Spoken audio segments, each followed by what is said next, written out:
nothing new was established or really set into motion, but just kind of talking through some of the key points that came out of our spring sessions of planning. The first order of business, I think, is really kind of just mapping through what we're looking at right now. I'll call this the fact sheet. So you got one page front and back. And the goal here is to really kind of carve out the factual information on the front sheet of paper and then talk about different methods for implementing a financial plan for the district on the back. You know, most of these numbers are all the same as what you've seen before. You know, to kind of hit some of the highlights, I would say, you know, where does the district sit today with respect to bonding capacity and constitutional debt limit? So, two different things that restrict the district's ability to fund capital projects. If you follow kind of the bottom left section on constitutional debt limit, you know, depending on the time and metric you're looking at, as of today, your debt limit margin's closer to $14.5 million. If you look forward to next July, it's closer to 17.1. So why the change there? Debt limit changes based on paying off existing debt, as well as an assumption that your valuations would increase here with the new values that come out here in the next 2 months. Now, one of the most confusing things, I think, in school districts is we talk about debt limit and bonding capacity, and they sound like the same thing. But because I note that you have a $17.1 million debt limit, doesn't mean you can do $17.1 million of projects. That's just the formula that says this is the maximum debt you can have outstanding. You have to wade into this whole bonding capacity conversation that talks about what resources your district actually has available. So debt limit is just a line in the sand, don't cross it, or you're doing something illegal. When you start talking bonding capacity, that starts factoring in resources. In this case, bonding capacity, looking ahead to next spring for your district, you would be looking at GO bonds, or general obligation bonds, of about $12.1 million.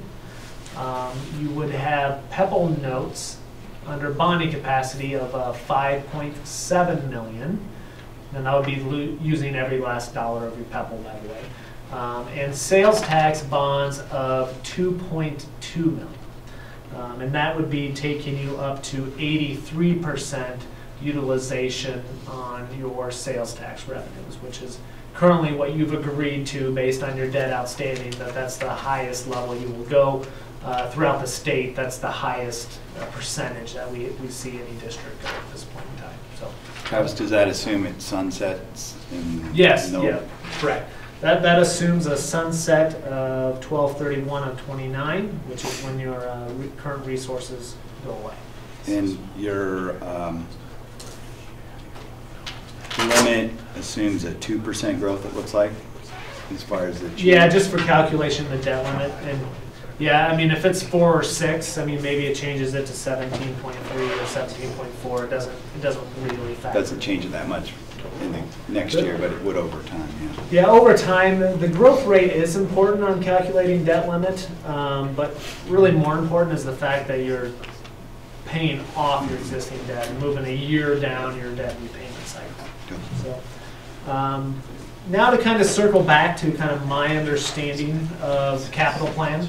So I have a blurb right now that just simply says, you know, it's our understanding you would like to issue general obligation bonds to fund a project that fits within your current payment structure, which is a $4.05 per thousand levy rate. Now, you know, this is where, you know, it's going to get confusing, because it's like, well, so you're looking at adding $12.1 million without changing property taxes. Yes, that is the case. The way that your debt is structured, you do have some margin within your current payment structure that you could take on some new payments and still stay within your existing levy structure. What would happen, though, is that your debt would get extended. So your current repayment date would move out further than what it is right now. That is how you accomplish issuing $12.1 million of debt without increasing your debt service levy. So all this scenario here Actually, any of these scenarios on bonding capacity do not change, does not change your debt service levy or your PEPAL levy rate or anything associated with that. So we're talking existing resources that are available. And even if you wanted to go higher in your debt service levy rate, you actually can't. So you're at the maximum $4.05 per thousand. Now, something that we talked about a lot in the spring is just, you're a district with that predicts growth, but I'd say it's unpredictable, to some extent, as to you can't control when the houses are built and what size family moves into that house and how many kids come into your building and into your district. But one thing that hasn't gotten lost in all this translation is that there may be an additional classroom or building project addition, whatever it might be, elementary, that is being planned for down the road. Now, the best we can tell right now, and just using some conservative assumptions, is that by the time you get to 2028, which would be a 10-year planning horizon, assuming that they're not going to tell me inflation's 20% over the next 10 years, it looks feasible for you to finance an elementary building 10 years out. If you start backing that up, the picture just gets a little bit cloudier. It's not to say that you can't get there, but you're more reliant on rates staying where they're at today and perhaps more valuation growth for a scenario that requires a building in 2026. When you start getting, if you were to back that up 2 more years to 2024 or 6 years from now, it gets really tight. I'm not sure you get it accomplished solely with additional GEO bonds and GEO debt capacity.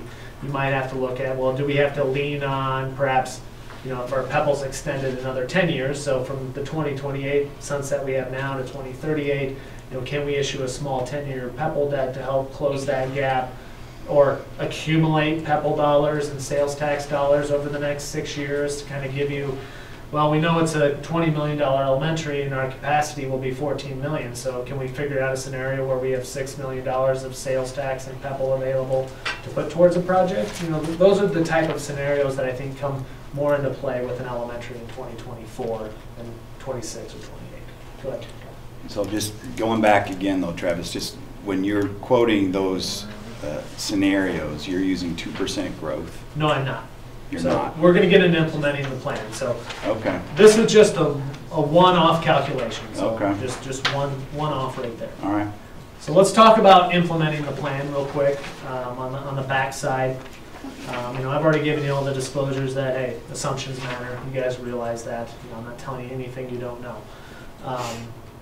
So financing what I'm calling the option 1 capital plan. In this case, you're looking at a GEO borrowing in the spring of 2018.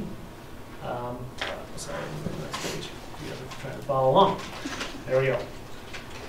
There are extra sheets up on the counter there. There you go. So now this is kind of what we just had penciled out as perhaps maximum scenario without borrowing against the PEPAL.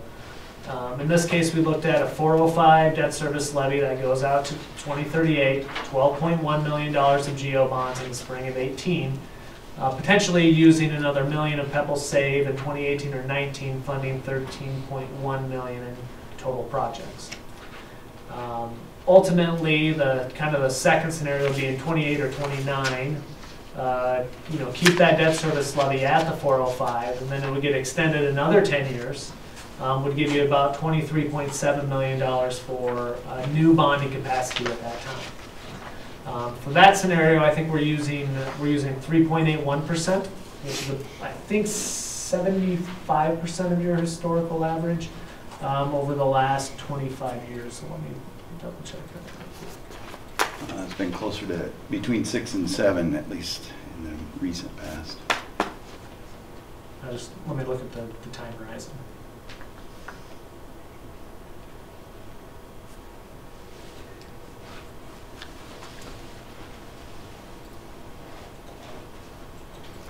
Okay, so we use 50% of your 2003 to 2016 growth rate here. And some of that will be intuitive. You know, we have had a pretty good you know, run up in rates. There's been a law change in the maximum growth allowed for residential and ag property over the last couple of years, where it used to be 4, it's now 3. So they have the governor set a little bit on you know, how fast that growth will occur. But yeah, there's an intentionality here and not being overly you know, aggressive on growth rates, especially when you're planning on, you know, how many dollars we have available for the future project. So considerations for this moving forward with this plan, I already kind of hit these numbers high level. In 2026, that $23.7 million capacity shrinks to 18.3. In 2024, it goes down to 11.5. Now, if you can run rate, you know, 5 or 6% growth, that's going to increase those numbers. But you're not getting back up to 23.7 and 24, because part of the capacity is not just due to growth. It's due to the fact that when you get to 28, 29, that you've paid off 4 more years of your existing debt.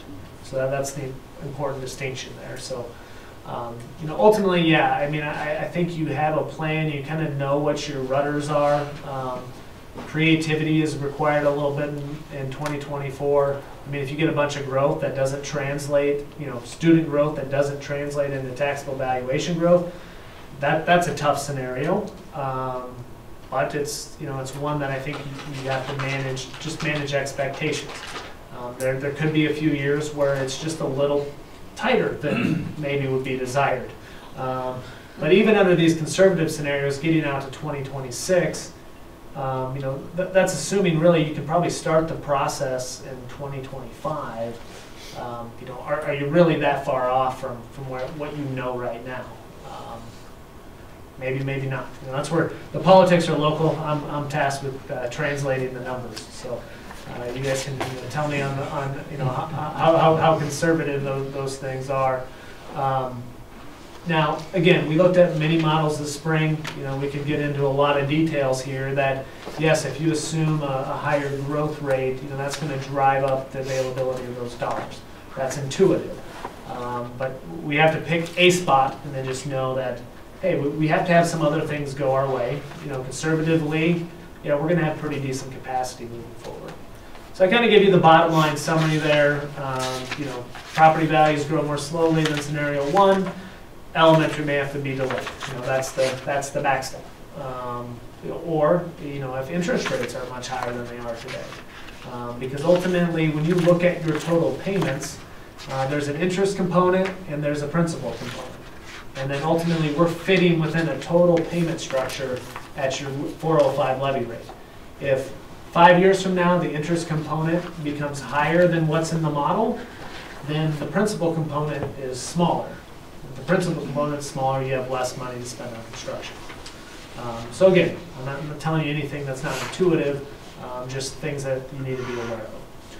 So the next kind of piece that we put together, and kind of moving through this quickly, is to really start, and this is the summary of ongoing needs. We developed a model to just kind of say, okay, over time, let's look at just a few different types of scenarios, and we can change all the valuation growths. In this case, we just did a 2% and a 3% growth, and we grew your PEPL revenues, the regular PEPL and the board PEP, or the board PEPL and the voted PEPL, and we grew those at conservative growth rates. We took your sales tax, once again, we grew those at conservative growth rates. We factored in any existing obligations. In this case, you have the sales tax debt outstanding. And then we come up with what we'll call a conservative and expected surplus on a year-over-year basis. So this is after making debt payments, what's left over. So you see that on that top section of the box, you know, all the way over on the top right. The surplus from the sales tax, if you look in table 1, the far right of that section, you have the surplus from the PEPL. We bring that all together in the bottom table. You can see there's just a table on enrollment. Again, conservative growth in this scenario. These are the dollars then in table 4 that become available under those two sets of scenarios. conservative or expected, 1.5% enrollment change, 2 and 3% growth, you're saying they're all conservative. Yes, they are. Because this is looking kind of at your maintenance budget and what's left over. So in this case, we take the 1.2 million you have this year and start looking at the allocation of dollars within your capital project fund. In this case, roof, technology, transportation, copier software, building equipment, and throwing in a number for a contingency. You can also see that there's a capital project number, and that's where I've thrown $1 million, which would have been part of that option 1 scenario plan that reduces part of your existing balance. Now, all in all, those budgeted obligations come up to $995,000. They end up getting inflated at 2%, assuming there's just a normal rate of inflation on these other costs. You end up with scenarios of, well, what's left over? In this case, under the conservative scenario, what's left over? The expected scenario, what's left over? And ultimately, you see that you maintain a run rate of at least $1 million in your save and PEPAL fund balance. So taking it down from about the $1.6 million today, dropping it down to about 1.1 million at the low point. Now you can say that I'm comfortable with taking it down lower. That's perfectly fine. Or I don't want to allocate these things that are over here. You can say that as well. You're probably going to get a little bit more pushback on saying those things. Those things don't occur. But as a board, you can set the direction for how you're spending money on technology, transportation, buildings, and equipment kind of over time, and make some adjustments, especially if you're looking at, are there some things that we can cash flow? For example, some of this building and equipment budget, we can live pretty lean for 2 years, which allows us to throw 1.8 million at capital projects and still be in a similar place. Now, that's all looking at your budget and how you're spending money on upkeep over time as well. But yeah, certainly you got some options here. This is just the visual to kind of outline, how do we factor in whether we can either borrow against the PEPAL or whether we can just throw cash at our projects. From what we've been kind of been relayed to us, that right now the preference would be kind of stay away from borrowing against the PEPAL, but looking at maybe spending our cash down, because again, this gives you a nice contingency plan for setting aside money for future elementary or future building projects, whatever they might be. So I think this kind of puts you in a middle ground where you're not really over your skis by any means on any of these assumptions. Anything here? Now I can, this is all live, so if we want to play, hey, let's make this fun and grow the numbers at big rates. We can come in here and change your enrollment by 2%, 2.5%, give you inflation growth on valuations at 3 and 6%. We can run these tables over again, and then instead of growing out here in 2026 at being at 5.3 million, you're at 6.9 million. So the assumptions obviously matter a lot. We just got to pick a place and throw a stake in, and then hey, then let's sensitivity analysis off of that. Everybody good here? That's great information, Travis. Okay. So we're still moving. They said you got a half an hour, so I'm still tracking okay. Although this next piece might get a little bit more complicated and high level. So we're going to divorce ourselves from talking about capital rate, because I think for the most part the capital thing is kind of settled. We flogged this thing for 8-9 months now. Flogged, that's a good word. That's a good word. So I think we've kind of beat all the sensitivity out. We kind of understand the moving parts. For those of you who are new on the board, it's been more drinking from the fire hose.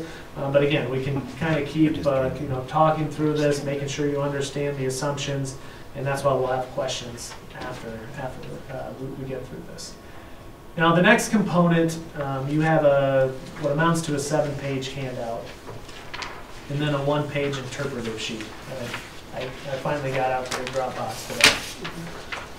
Now, in any sort of conversation, related to bonding or new capital, there comes with it a conversation about how does that impact the rest of our district finances. So we have worked on developing a model, we worked with the administration staff and kind of putting forth a base case scenario. Now, I'm not going to anticipate that everybody understands every single line item of the whole budget cycle. It's a aid and levy worksheet and what all that entails, even for board members who have been on the board for a while. I mean, school finance, if you were to design a more complicated system, I challenge you to find an understatement. You know, there are certain things to know, and, you know, the first thing you would say is that, okay, so here we're talking about we have all these resources available for capital projects. And now we're going to kind of go into a conversation that talks about, well, how do we staff this? You know, why do we have limitations? Why do we need to raise levy rates and perhaps raise levy rates in another part of our budget in order to accomplish other financial goals? Can't we just take that out of the building project? Why don't you guys just shrink down from the building project you're doing and that would fix your general fund? It doesn't. It doesn't work that way. You cannot connect the two. So that's kind of how you lead this conversation, and that's why I said we have to kind of divorce ourselves from the capital conversation. So what we're dealing with now is a concept in school finance that would best be described as spending authority. So if you're thinking of, as a school district, well, how much money do we have to keep the lights on and pay teachers? That has absolutely nothing to do with your capital budget, and it actually has almost absolutely nothing to do with your property tax rate. Now that's where everybody says, now hold on, you're just full of whatever, you know, whatever's being spread in the fields at this time of year. But that's true, because ultimately what the state says is that there is a formula based on the number of kids that live in your district, so resident students, certified enrollment, you'll hear that term, line 7 of your certified enrollment report. Based on those number of kids, you have X dollars per student to educate throughout the year. Now there's some intricacies within there. You guys have what's called an instructional support levy that allows you to have 10% more than that to educate kids. If you have students that have a special education designation, that generates more dollars per pupil, but you're actually required by law to spend every dollar on them that your IEP requires you to spend on them. So, you know, if you're saying, well, we'll cut special ed expenses because you'll see that you guys run a special education deficit, it's actually not going to fix your problem, believe it or not. You know, even though you run a structural deficit there, it does impact your cash, but it's not going to impact or help your spending authority situation. So what we've done is tried to put together a model that shows you every key assumption that goes into your budget when you get to the summary of the scenarios. And then the top 9 line items really give you the things I think I want to highlight. So the first thing in kind of moving through this plan, and I'm just say this is base scenario, this is not a board authorized plan by any means. But essentially what you're looking at here is just the calculation of how much money you can spend on kids. And like I said, if you could design a more complicated system, then I challenge you to come up with it. If you're focusing in on this page in particular, I would look at that kind of bottom subsection down here that says break-even spending. An amount over is positive, under is negative. So it follows the state form. Again, it doesn't really make sense, but break-even spending dollars, and then you look at amount over, under break-even spending. And what you'll see over time, and this happens in part because of special education spending running a higher or lower deficit, and just based on hirings, and when you're in a district with a growth profile in particular, you might hire teachers, and that kind of front loads expenditures until you get 3 or 4 more years of growth, in which case then you've kind of filled out your student to full-time equivalent teacher model, and then you kind of come back into line. So on a growing district, it's not uncommon to kind of see these wide swings. What has happened, though, over the last couple of years, and I don't have all the numbers up here, but you have had what I'd call just some cash difficulties. Now, cash is even different from this, and now we're really getting complicated. But one of the things that we're going to be looking at is break-even spending. Are you in line with that? And then how are you tracking against the board goal on your solvency ratio of maintaining 8 to 12% of your annual expenditures in undesignated cash reserves? The key thing I want to highlight here is just that from our understanding and communication with the district, and there are some anticipated expenditures that are forecasted to hit the district's budget right now in fiscal 19 and 20 in terms of additional hires. You're going to see that on this first page on row 32B. So if you're kind of following along, you're going to see a 408,016 and a 194,688.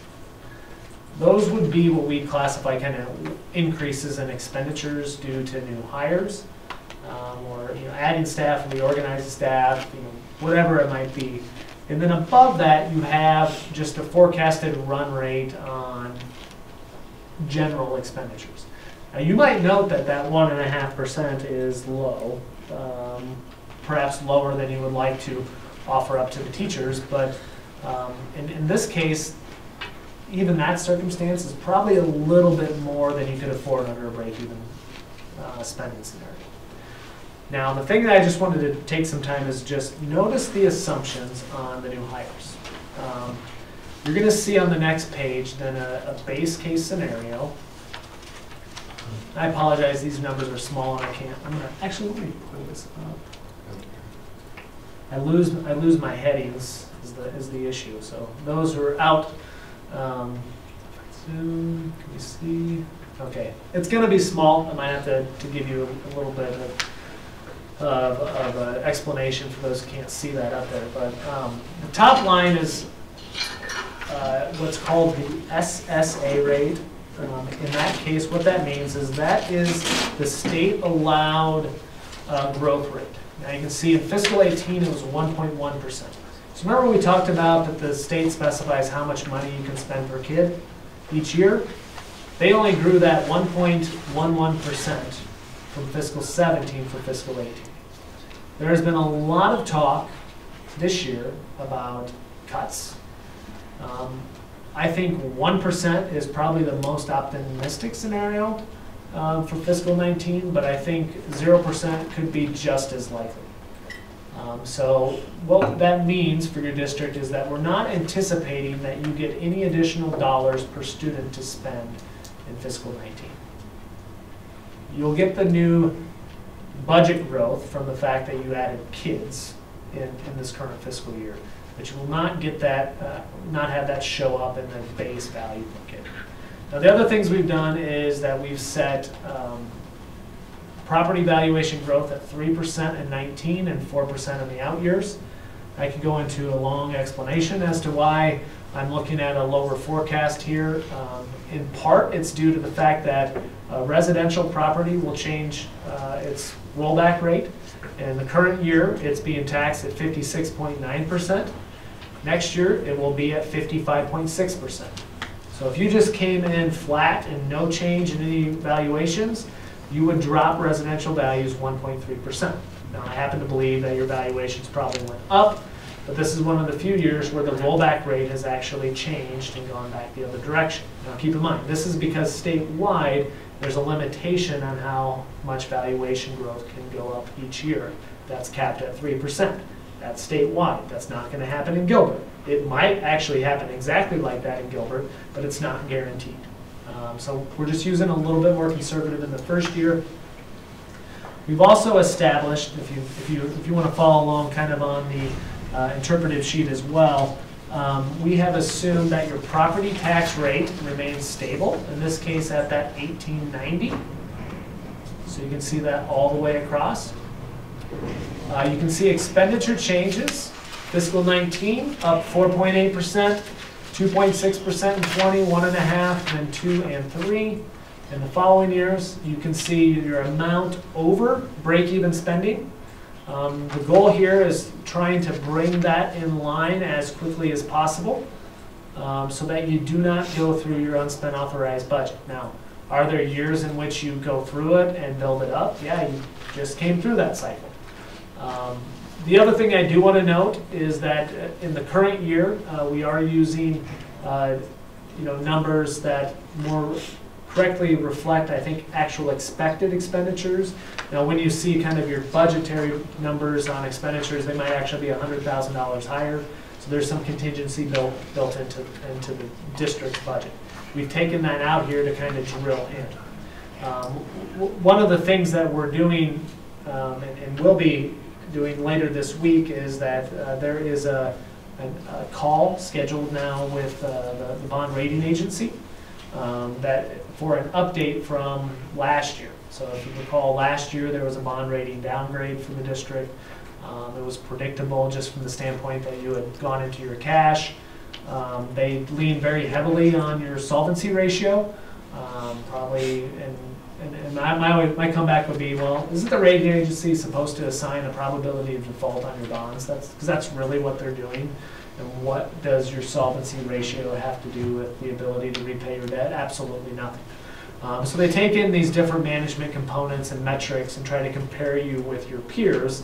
In this case, you fell out of line with the cash that you would have available with the peers that were in that rating category. Now, you happen to be in the AA rating category, which is probably the highest rating for a district of your size in the state of Iowa. That went down one notch to AA minus, but you remained on review for downgrade based on them wanting to see, how does this recovery look for the district. And for fiscal 17, it looks quite good. You ended around 7.1% on your solvency. Fiscal 18, as budgeted, takes you up almost to 10%.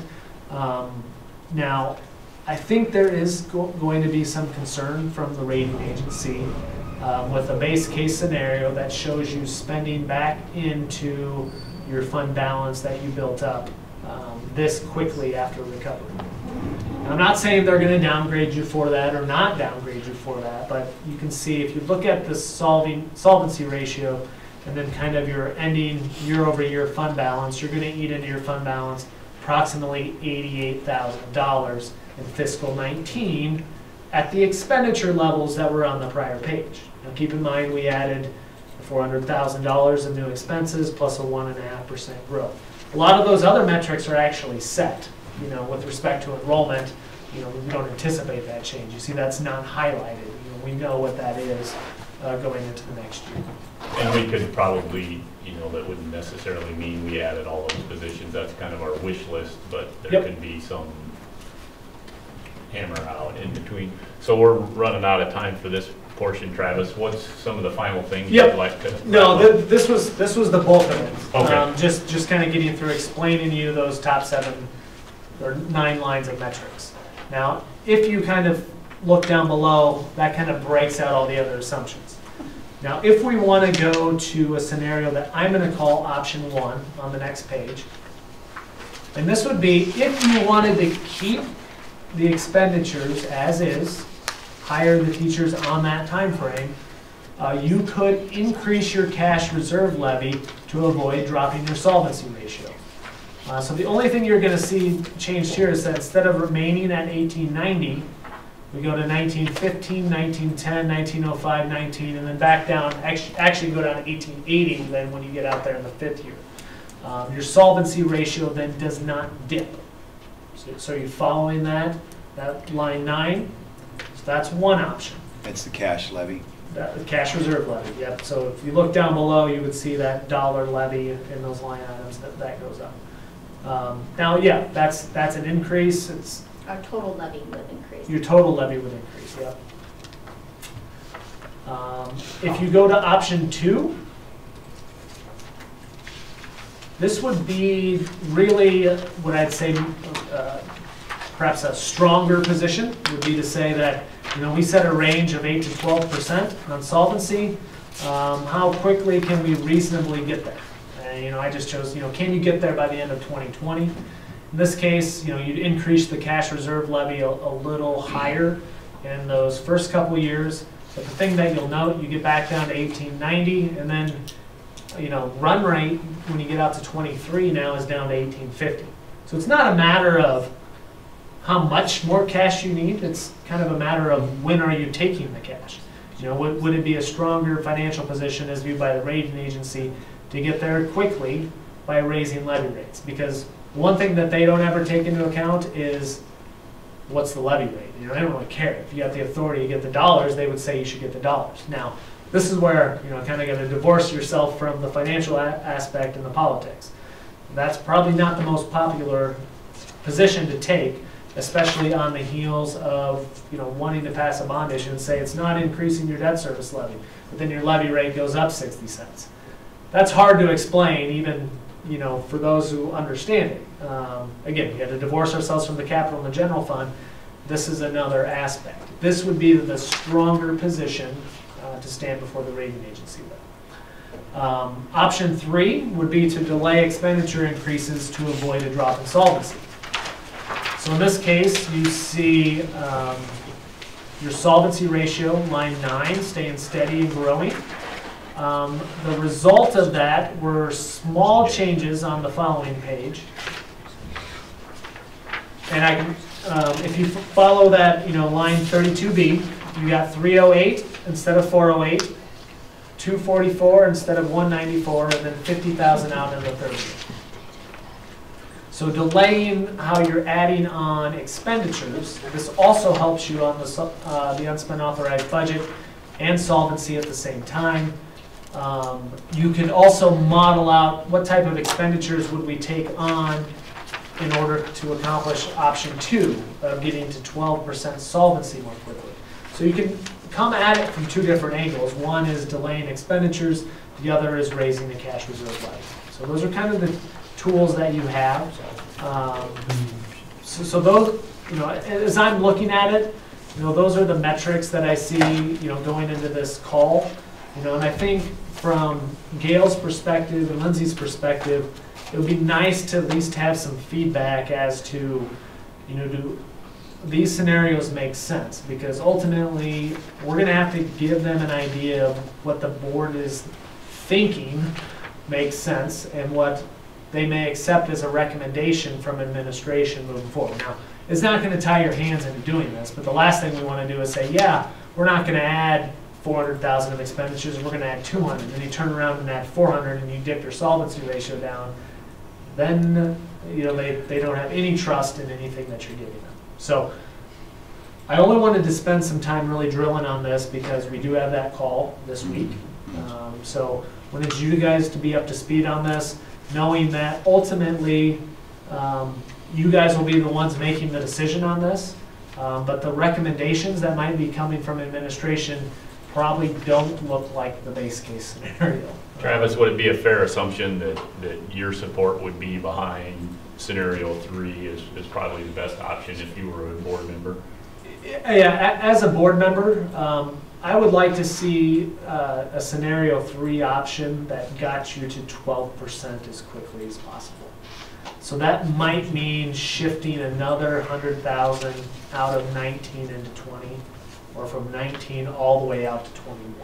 Now, again, keep in mind that some of these positions I think are for a new building that hopefully will be voted, approved, passed, and open.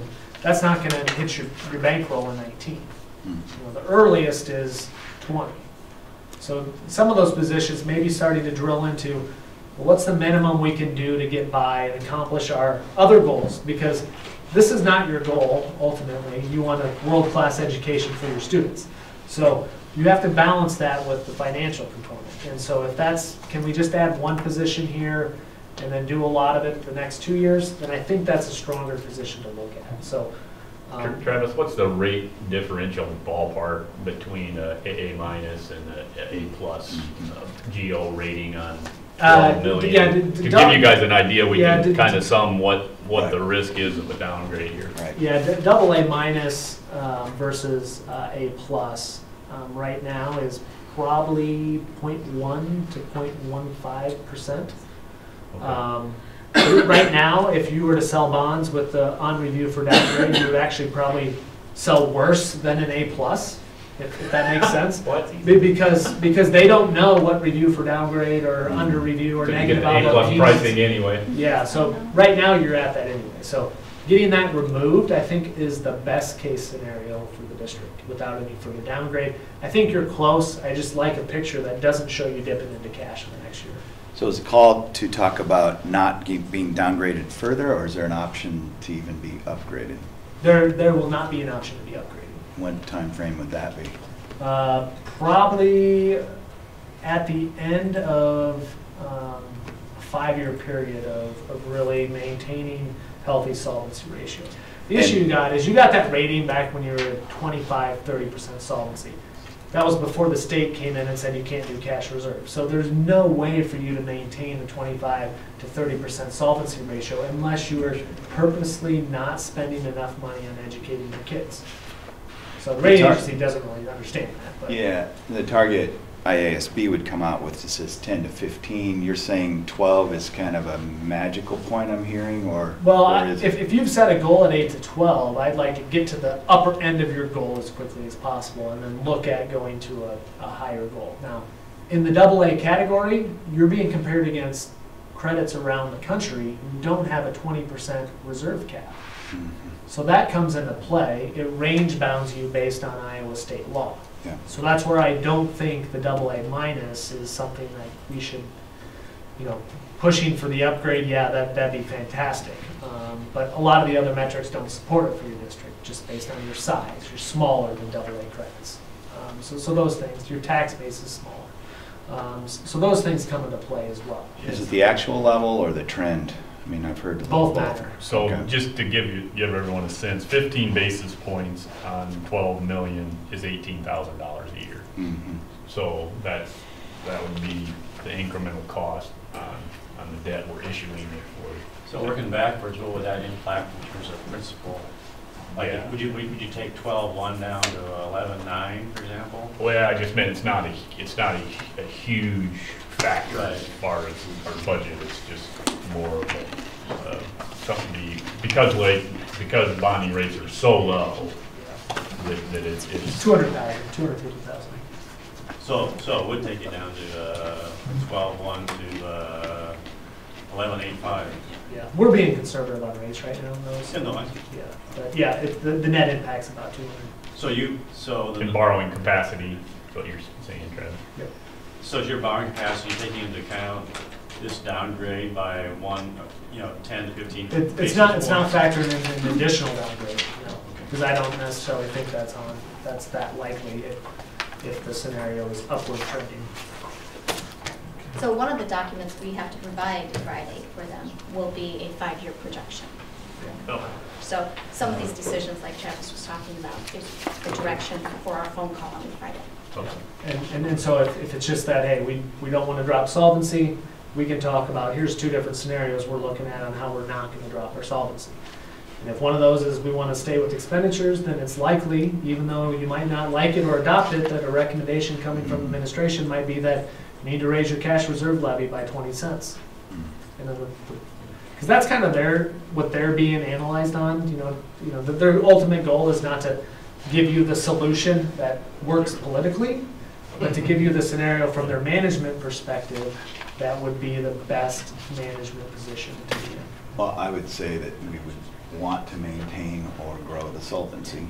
So, but I don't Okay. know that we're in a position to say Yeah. option 3 or option 2. Yep. Yeah, I'd say we're holding Okay. above 10. What, I I mean, think what say are that others? as a board real easy, agree. the goal at 12. Yeah, okay, that's fair. I mean, I don't need more detail on that. Thank you for wading into the deep waters of school It's good. finance on this. It's good stuff, thanks. Yeah, thank you, Travis. $400,000 include raises to your staff, or is that factored into? Or how- That was another line. Oh, we have item. another 1.5 on that. I mean, it's just part of the assumptions, and one of them is what's the supplemental aid from the state, right? I mean, that's a key And we're driver. figuring 0. Zero. If it's So at 0, we're well, not there's being not. overly optimistic on that. Yeah, Taking money away. It could be a reality. We're hoping not. And so I have one last 2-minute exercise, and then I will promise I'll shut it down. So I'll remember this next time we work together on it. He owes you, John. He was 30 minutes. I said you guys, I said go first. Okay, so what I wanted to give you an illustration is just how sensitive this is to assumptions. So what we're looking at here, I'm going to go back, and this is option 3. So we've assumed option 3 expenditures. And so then I'm just going to take, a base case scenario where we're assuming what you have right now is on average about 1.5% state supplemental aid growth. I'm going to vary this from your base just by I'm going up and down 0.1 from that. So we're going to have a range of 1.2 out to 1.8% on your SSA rates. And that's going to be charted here against your unspent authorized budget. So you can see in a lot of those cases, at the end of 5 years, you end up in a pretty good situation with your unspent authorized budget, as well as your solvency ratio. We're going to grow that over time. The thing that we're looking at is not having those dips. So if I were to bring up, in this case, that base case model. So you see option 3, everything looks good, trend's good, kind of on a nice range of these SSA rates.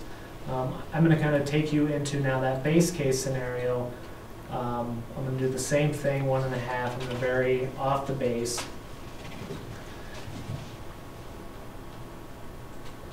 But it's got to think a little bit here.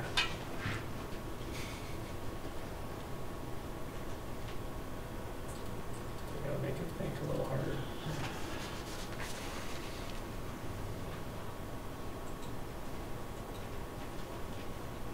So these are going to be the same assumptions on SSA rates. This is just the base versus option 3 on expenditures.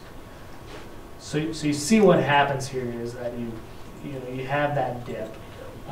The issue is that there's not always a nice growth line when you get into the solvency. So this top is your unspent authorized budget, the dollars you have available to spend on the kids, and this is your cash position being charted here.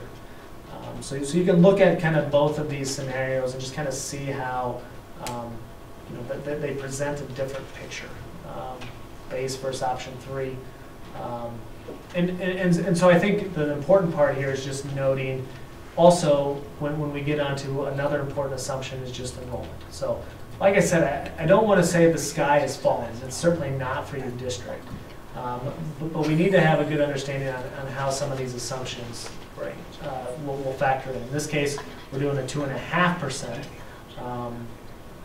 enrollment growth over time, and then we're looking at these same set of assumptions on option 3. And this is going to give you a lot of hope that, hey, as these trend lines improve, there you go. The bold line here is that 2.5. So your unspent is going to look good at 2.5. If the problem is just how big these misses are on enrollment if you miss the wrong way. Now, if you miss the other way, then yeah, you're going to be looking at additional hirings. You're able to do a lot of great things. Solvency kind of tells you the same story, but if you end up with low enrollment, that's going to really strain your solvency as well. So, but that's low enrollment over all those years. Over all those years, which, correct, yeah. So this is a great tool, but it would seem to me you just keep plugging it in every year. That's exactly what you do. Right? You do the sensitivity analysis, and then you look for, are there trends that cause me concern? When I compare this to the base scenario where you had those dips, option 3 charts look a lot better than base case scenario charts. So that's kind of what we're looking at right now as we dig into this. So we can run all these charts for days and stuff for you guys, but just know that this is the stuff that your administration staff is looking at as they bring you some different recommendations. So very good. Any questions for Travis? All right. Thank you very much, Travis. Yeah, that was great information. Okay. John and Sam, you are up next. You have 3 minutes to do it. Well, actually, you already, I sent you the slides you're going to see, so you already have them. and I can really kind of go through this fairly quickly so we can get to the questions and conversations. I think your goal would be out of here by 5 to get to the, is it volleyball game, is that right? Some game. Volleyball, you're right. Volleyball. Yep.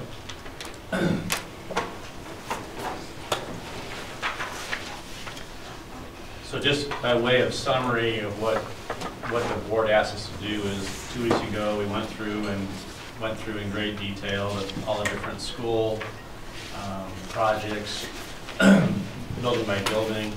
And you asked us to go back and work again with the administration and look at and just prioritize district-wide the different projects. So this, what I just deleted the brief project overview column to kind of bring the two together so I can try and get the font a little bigger. And we just went back to what we worked together to get what were the priorities district-wide that we talked about in phase 1 before we even got into phase 1 very significantly. So we started with priority 1 with educational space, then 2 is the envelope, comfort, mechanical, plumbing, and safety, and 3 and 4 were athletics, others, 21st century learning. So if we'll just go through, and sorry, Gail, I kind of jumped around. If we can go back, okay. So we'll start with priority number 1. There are 5 identified projects. And what we did was, with the high school, there's a couple of changes here. We went with the 3, if you recall, we had 2-story, 3-classroom addition. We had art room on the first floor, and we had 2 classrooms on the second floor, and the corridor. The administration really felt that what we had called the Ag Tech Learning Center, that big, north of the VOTEC. We had VOTEC that we're going to add on, and then we're going to do an Ag Tech Learning Center that we talked about the smell of the animals, wafting in. They believe that would be that space could become actually a flex space, and so the cost for that is actually added into this line. That's why it's $2.8 million before it was closer to I think 2.1 or 2.2 million. So everyone is comfortable that doing that, you'd have 5 years projected growth comfortably provided, and then project 5 would add 4 more classrooms, which would be on the opposite side of the corridor, to get to what we projected you need for a full decade. So that's kind of the logic and rationale. But one of the questions you asked is, what do we delay or postpone? So the 4 classrooms at the high school could be delayed for a number of years. That's why it's broken into 2 different categories. Now, if you want to do it all together in one fell swoop, we can do that as well too, but it's just looking at giving you options for conversation. Project 2 is at the middle school. We've talked about that previously, the 4 classrooms on the south side. Project 3 is here at this site, just cleaning, getting rid of the science casework in the 5th grade classrooms. And project 4 is at the high school, adding additional VOTEC lab on the north side of the current shop. So those were the 5 projects that kind of fell under educational space. The 2018 estimates, and these are all in 2018 dollars. I have not gone out and projected these, for any kind of inflation going out. So if we say we want to do the high school VOTEC in 3 years, well then we got to add some inflation into that. So that this is all just 1 year cost opinions. And then the far right-hand column of the paper, and also on the slide, which is kind of cut up, I just give you a running total. So we just see as they just keep adding them up. My goal was to see where do we get over $12.1 million? How much can we get done before we get to that point? Priority 2. So just, Yeah, go ahead. so I'm clear, the VOTEC lab versus Gail, the if you want, training. I put the old, if you go down about 20, 30 slides, I actually have the previous PowerPoint. Just keep going. Keep going. Up slow. We're getting there. We are Getting there. Keep going. So pumped. Excellent slide navigation. I feel like Vanna White here. Okay. Go one more to the. Oh, keep going. Nope, sorry, my bad. Back? Go back. Okay. Sorry. There we go. All right. So, project 1 Yep, would include the art room, yep. not this space. We still got to build it, but cost-wise, that's how I got it broken up, all right? This space, and then that work. So you would add, I think project 1 ends at 3 or 4, or with Votech, Mhm. to get All of it. this done. And then if you could go back a slide, I'm sorry, the other way, up, down, but don't keep going the other way. I want to get back. This way? Keep going, one more. There you go. Okay. This will work. So then project 5 is adding these 2 classrooms, and there'll be 2 classrooms on top here because this from here, this way, is project 1. Yep. And then we're just adding on this piece and that piece. And the beauty of that is we're not adding any corridor. We already have openings put in the wall for doors. You're just putting on this 2-story, and it's all usable space. That makes sense? Yeah. I saw it somewhere. We, I wasn't doing a very good job. No. We should have changed some more graphics to make it more clear. But No, this is good. You consolidated the training room as a classroom then? Right. Is that why Yep, it's that's listed? correct. I'm just trying to make sure Yes. I understand Yep, it. yep. So therefore, it's 4 classrooms. It's that space, which you said would be usable for, multiple things and and then Jumping on the there. VOTEC as it's described there Yep. is actually number 4. Yep, exactly. Yep. Because it's likely to be use functional specific. Okay, good, thanks. Yep.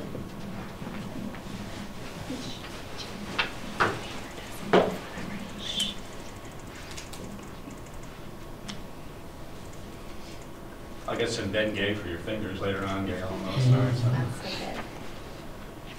Okay, projects. I'm not going to go over anything that we haven't changed from last time. Project 6 and 7, the safety entries stay the same. 8, that stayed the same. 9, athletics, repairing existing baseball fields, softball fields. We've actually reduced the scope. Talking to Tim, I did not understand. You already have irrigation on the infields at both the softball and baseball. And I had like $25,000 budgeted to get a water main over there and start getting the gear and doing the infield, so I was able to reduce that. The district, or Tim felt that they could actually get the grass redone and do the infield work, so we peeled all of that off. So what we did is that this 150 is irrigating both outfields, going to 8-foot-high fences, and this is described in the spreadsheet, and enlarging and adding warning tracks at both of the fields. So that's how we got that down, and that was several $100,000 reduction, so they could go ahead and get that done. So that's why it says reduced scope. That got brought down, and then project 10, 11, 12. All the other projects in this category are what you saw previously. So really what happened was it moved up the maybe 9 and 10 might have been shifted around a little bit. But then we also moved some things up into priority number 1. So really those are the big changes. And then by the time you get through all these priority 1 and 2 projects, we're at 9.685 million. Any questions on that? Okay, so priority 3 is to create practice baseball field at the future baseball stadium. That went down too, didn't it? It's split out from softball, so there's 2 line items. Oh, baseball. May have been, Yep, Yep. they probably combined. Yeah, at 750, sorry, I Yeah. distracted myself. 22 is, let me go back to 22. 21 and 23 is doing a baseball and softball practice field at the future stadium. And then 24 is adding a soccer practice field and we only went from 2 to 1. Previously, we had 2 practice soccer fields at the middle school. We cut that and went just with 1 to try and again save some money. Now, Project 22 is new, and we need to talk about that, and that is, we talked about not doing an addition to the building at the middle school because of the cost, and we ended up, administration went through, toured this facility, felt that some of the rooms were not necessarily suitable for wrestling, and so we looked for a compromise, and we came up with a 50-foot by 100-foot standalone pre-engineered metal building on the middle school site in order to keep middle school wrestling on the middle school site. But the benefit we saw also was that we provide our preseason track, baseball, softball, and golf could actually use that building as well too for before the season for practice. Basically, it takes the place of what we were going to do was an indoor practice facility. So we're trying to use it in multiple ways, not just for wrestling. John, I got a question for you. Would there be a possibility, I don't know, what would a divider of the East Gym run you if you wanted to drop a divider and have wrestling on one side and have kids club on the other side? That just kind of dawned on me while we were talking. Just like a rolled on screen? Whatever you need to, that everybody feel good about, you know, the kids club people aren't in with the 20 wrestlers from the middle school. Will that be chain link or will that be, no? and I don't know if that's a possibility or not. Well, I mean, it's done a lot in gyms for, when you're doing basketball, you know, you have like a solid, I mean, it's like a vinyl or more of a canvas type for 10 feet and it's mesh above there. So we could certainly look at that, but it'd be significantly less than 625, that's for sure. But, something to think about. Yeah. Yep. So, John, I'm confused just for 1 second. So, well, for probably longer than that, but 21 and 23, it says that they are for create basket or practice fields, but then in the description over here, am I just reading more into it? At future stadium creates full competition. right, so what we're doing at the baseball and softball, we're creating actually, we're creating the field, which includes irrigation, importing in Shakopee clay for the infield. But basically, we're creating a competition level field so that in the future, all you have to do is add fencing, bleachers, dugouts, but we don't have to go in and tear the field up to do, you know, you use ag line to build infields. This is using a higher quality material to start with. So it's basically you're creating into a 2-phase type of a project versus just in 1 phase. And there's stormwater. You're putting in drain tile. We're putting in stormwater systems. We're getting the whole infrastructure set up so that in the future we're not going in and having to do any excavation. It's just drilling holes for the fence posts and then putting in the lighting, dugouts, press boxes, and stuff like that. Thank you. Yeah. That's why it seems like it's, oh my gosh, why is it so expensive? Well, if we're just going out there and just going to grade it and do modest type of development, we could do it for less money, but then you're going to tear it up again and do it all over again. Let's just go ahead and do it right to begin with, and you got a good field. So when you go through, John, might be able to hop in here. Yep. Okay, so one of the things on this, and this may be something from before, we got together 2 times ago with John as administrator. Everybody was looking at their #1 project, and which ours is the stadium in athletics, and which is still what we would like to see happen.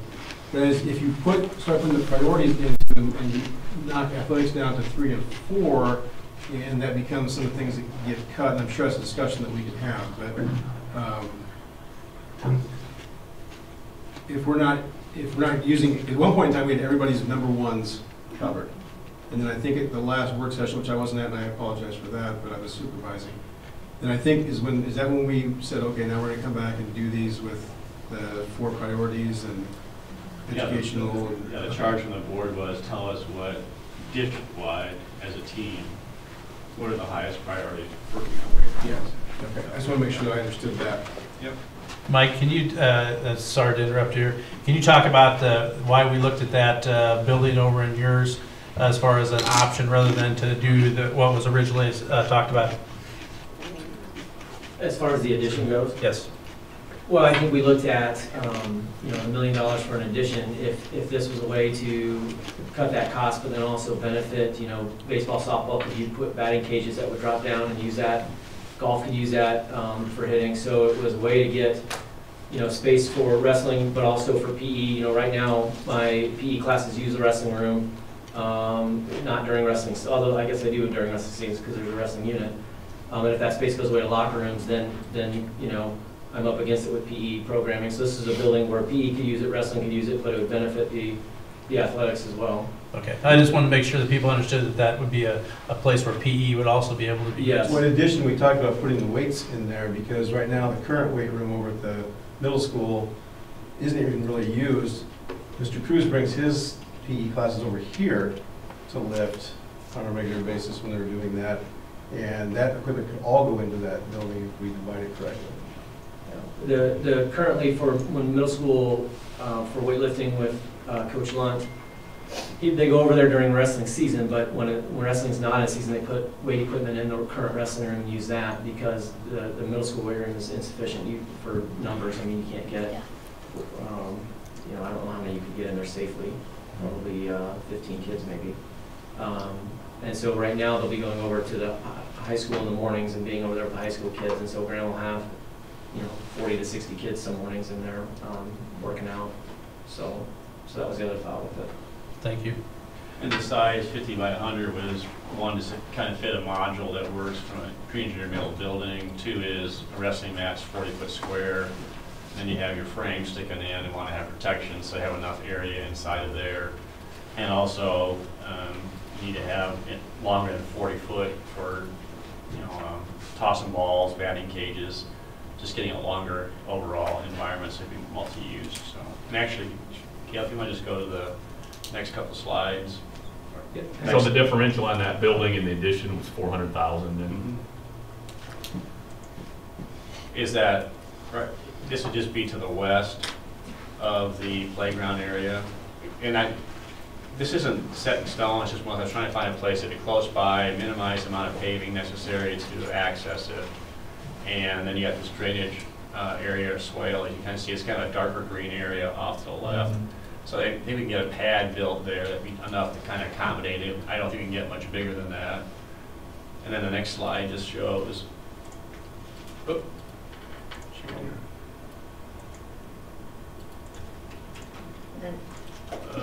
something got, well, it wasn't very creative anyway. So we lost the entrance. What it is, it's just a big open space. I think I showed, this should have been on in your packet.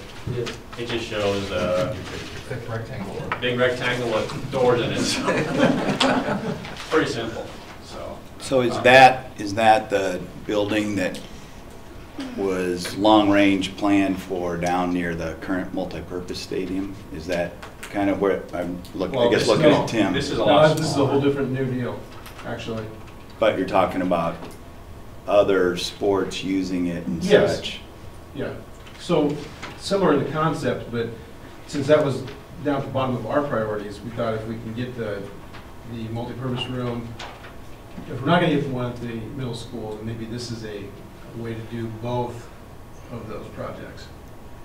It wouldn't be as big as what I would build if I were just building an indoor practice facility at the high school. Right. Because, so I don't know that we want to spend a lot of time, but I'm just thinking through, the main need is for wrestling. I mean, that's the key need. Actually, probably PE would be, wrestling could come over here and make that work, but how we make PE work, I don't know. Because of additional. Well, it'd be an issue every other day. Yeah. So that space needs to be somewhere. So but the initial questions on wrestling is if it's used for wrestling, that's, correct me if I'm wrong, the same time that the winter baseball, softball, winter, whatever would be attempting to use that bill. I'm just trying to make sure I understand what the functionality would be. Wrestling's done by Christmas now at the split season. So it would be all done, the mats would be up in the hoist by after Christmas break. So really what we're talking about is where can we have PE if we do the changes to the locker room in the middle school, Yeah. I guess. right? Because that's not a very big space for PE, right? I mean, that wrestling, the existing wrestling room at the middle school is a pretty small space, right? Yeah, it's only 40 by 40. 40 by 40. It's the size of one wrestling mat, that's all it is. What was the square footage, sorry, The one second. of the, yeah, the addition we were talking about at the middle school? Do you remember the footprint of that? It was 40 feet wide by about 55 or Okay. 60 feet, plus the vestibule. That's right, okay. Yeah. So this is more like usable space for PE and wrestling here, okay. The only disadvantage is that it's, you know, detached, and so when you're going out in the middle of winter, you're gonna be you're tracking, you know, snow and like. I did look at, is it possible to try and get it closer to the building? The challenge is that you have a lot of utilities coming in from the north, and also the well field, geothermal well field is where the practice field would go, and their main, the main runs for the geothermal systems are coming about 30 feet or so, 40 feet, 50 feet to the east of the east edge of the paved, you know, playground area. Yeah. So we'd be building right on top of the geothermal area, and I didn't feel very comfortable in terms of service and future, you know, working. So it got really congested in that area, so that's why. Actually, I put it over the playground area, so I got a good Google image and realized, oh, I wouldn't appreciate the fact that just took out your playground. So, Oh man, what about the Gaga ball that's there now though? So, Something about that. anyway, so I mean, I'll give it up. And it also, this scenario takes away the new vestibule. right, Which was Gym gonna too. protect the gym floor and do some Correct. proactive things in that way. yep. Give them a place to stand in the winter while they waited and waited and I think waited for their parents. the goal was to try and find some creative solutions, to try and stretch the dollars and meet as many objectives as possible. And if this is not acceptable to the board, then we can go back to the other one as well too. We're just trying to get Mhm. as many projects as possible to work through. So, I guess the only thing I'll weigh in here is, you know, you're gonna have new valuations come January. You're gonna get a big bump at, 7-8% or whatever it might have been due to growth, and rates have remained steady through this next couple month cycle. We can crank in on some of these assumptions here, and you might have more than 12-1. So I think the process you're taking with priorities is good, because I think there's going to be some alternates that you may be able to look at Correct. as we get closer to bid date. And there is a strategy in actually putting an amount on your referendum that is a little bit higher than what you can do on paper under base case scenarios. And then if rates move, I mean, at least let's say we put 13.2 on there, for example, or 13.350 to get the full amount. If on the day that we sell the bonds, we can get 12,750,000, even though we were more aggressive on the assumptions, it's still better than being conservative and saying, well, we're doing 12-1. So the sidebar is that every dollar you spend now, does affect some future capacity. But that's one way to look at this, is that I'm not ready to draw a hard line in the sand on the 12-1, because you may have the ability that number be a little bit higher when we get to January. So, sorry.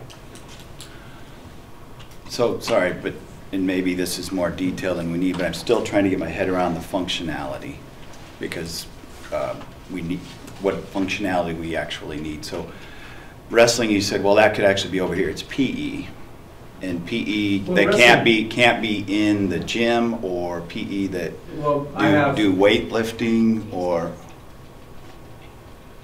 and I'm, yeah, so. I can't have weightlifting in the current weight room with the class. It's not big enough to have in there safely. So you need more space for weightlifting. Well, weightlifting isn't an option. Whether I need more space for it or not, I'll let you guys decide, but it's not an option to take a PE class in there in the current facility. Right now I have 2 grades in the gym, and so I've got, probably 56 kids in the gym. And so a lot of times they will go into that wrestling room and use that for, whatever. 6th grade will use it sometimes if they're doing the rhythm unit. and that's where they'll do the whatever, tinkling or whatever you call it. You know, so they are, and I should ask them to be here, I guess, to speak to how often that they use that space. They are in there quite a bit. You know, wrestling can be over here. Now, you know, the best place for it would be the old weight room, which is still quite a bit smaller. I mean, it's 30 by 39, I think, was the usable to square out a mat, whereas right now I have 40 by 40 and 7 inches. So it could be there. But if you're talking long-term, you know, I don't know. I mean, that's a smaller space than what we have now. We currently have more boys out for wrestling because of the split season than we've had in the past. Well, some of us had a chance to walk through at 2 o'clock, and so there's that space. The high school used to be here 5 years ago, and there's the old wrestling space there, and I'm not suggesting that we go there, but there's that space.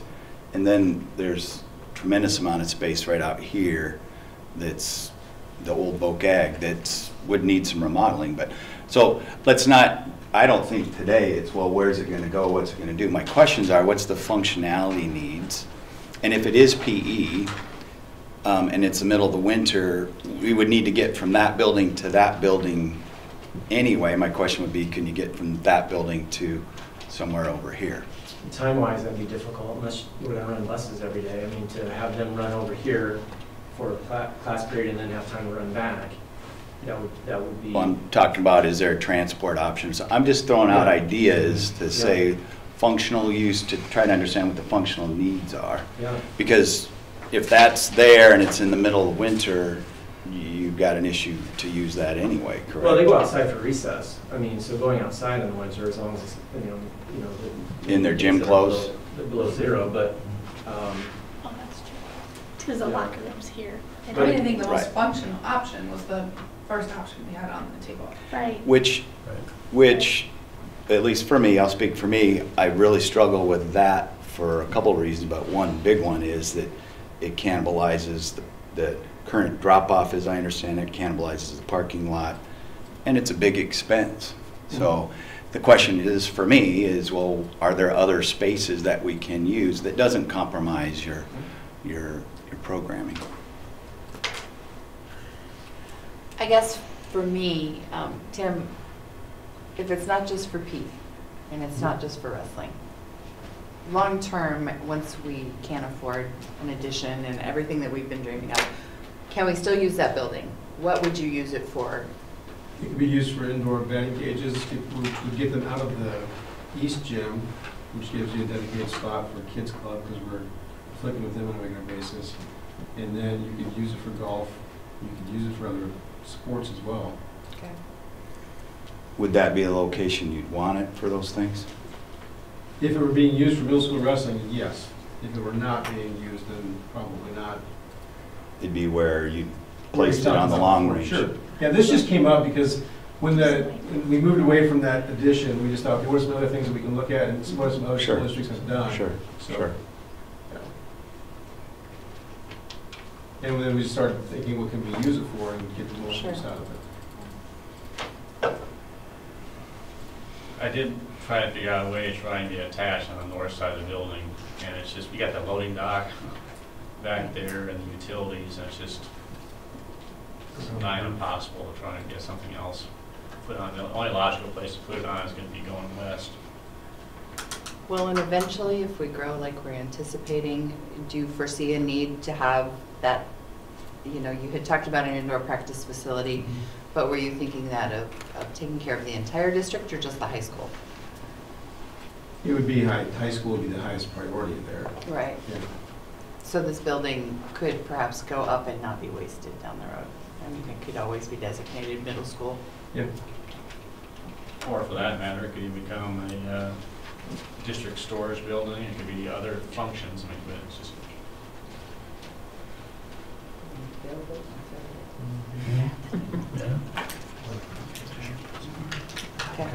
It's like, yeah. Did you talk about the fine arts edition? It says Yeah, we reduce can scope. go back just one slide. The last project project 25 is on fine arts. Is that, if you may recall, we had a big instrument storage. It's just getting rid of that, rotating the room 90 degrees, trying to reduce the square footage, and then reduce some of the modeling inside the existing building to try and see, can we, because it was like 1.9, we brought it down to 1.5 million essentially by just reducing square footage. So that's line 25. We still have a large band room, but we're just not going to have as much of the other space. And I didn't do a redesign. I just looked at it and said, okay, I know I can get other pieces in there, and maybe we end up losing a large ensemble room and becomes, storage for sake of discussion. Actually, if you go to that slide, let me just. Actually, one you kept finding. I'm sorry. Keep going halfway through the other.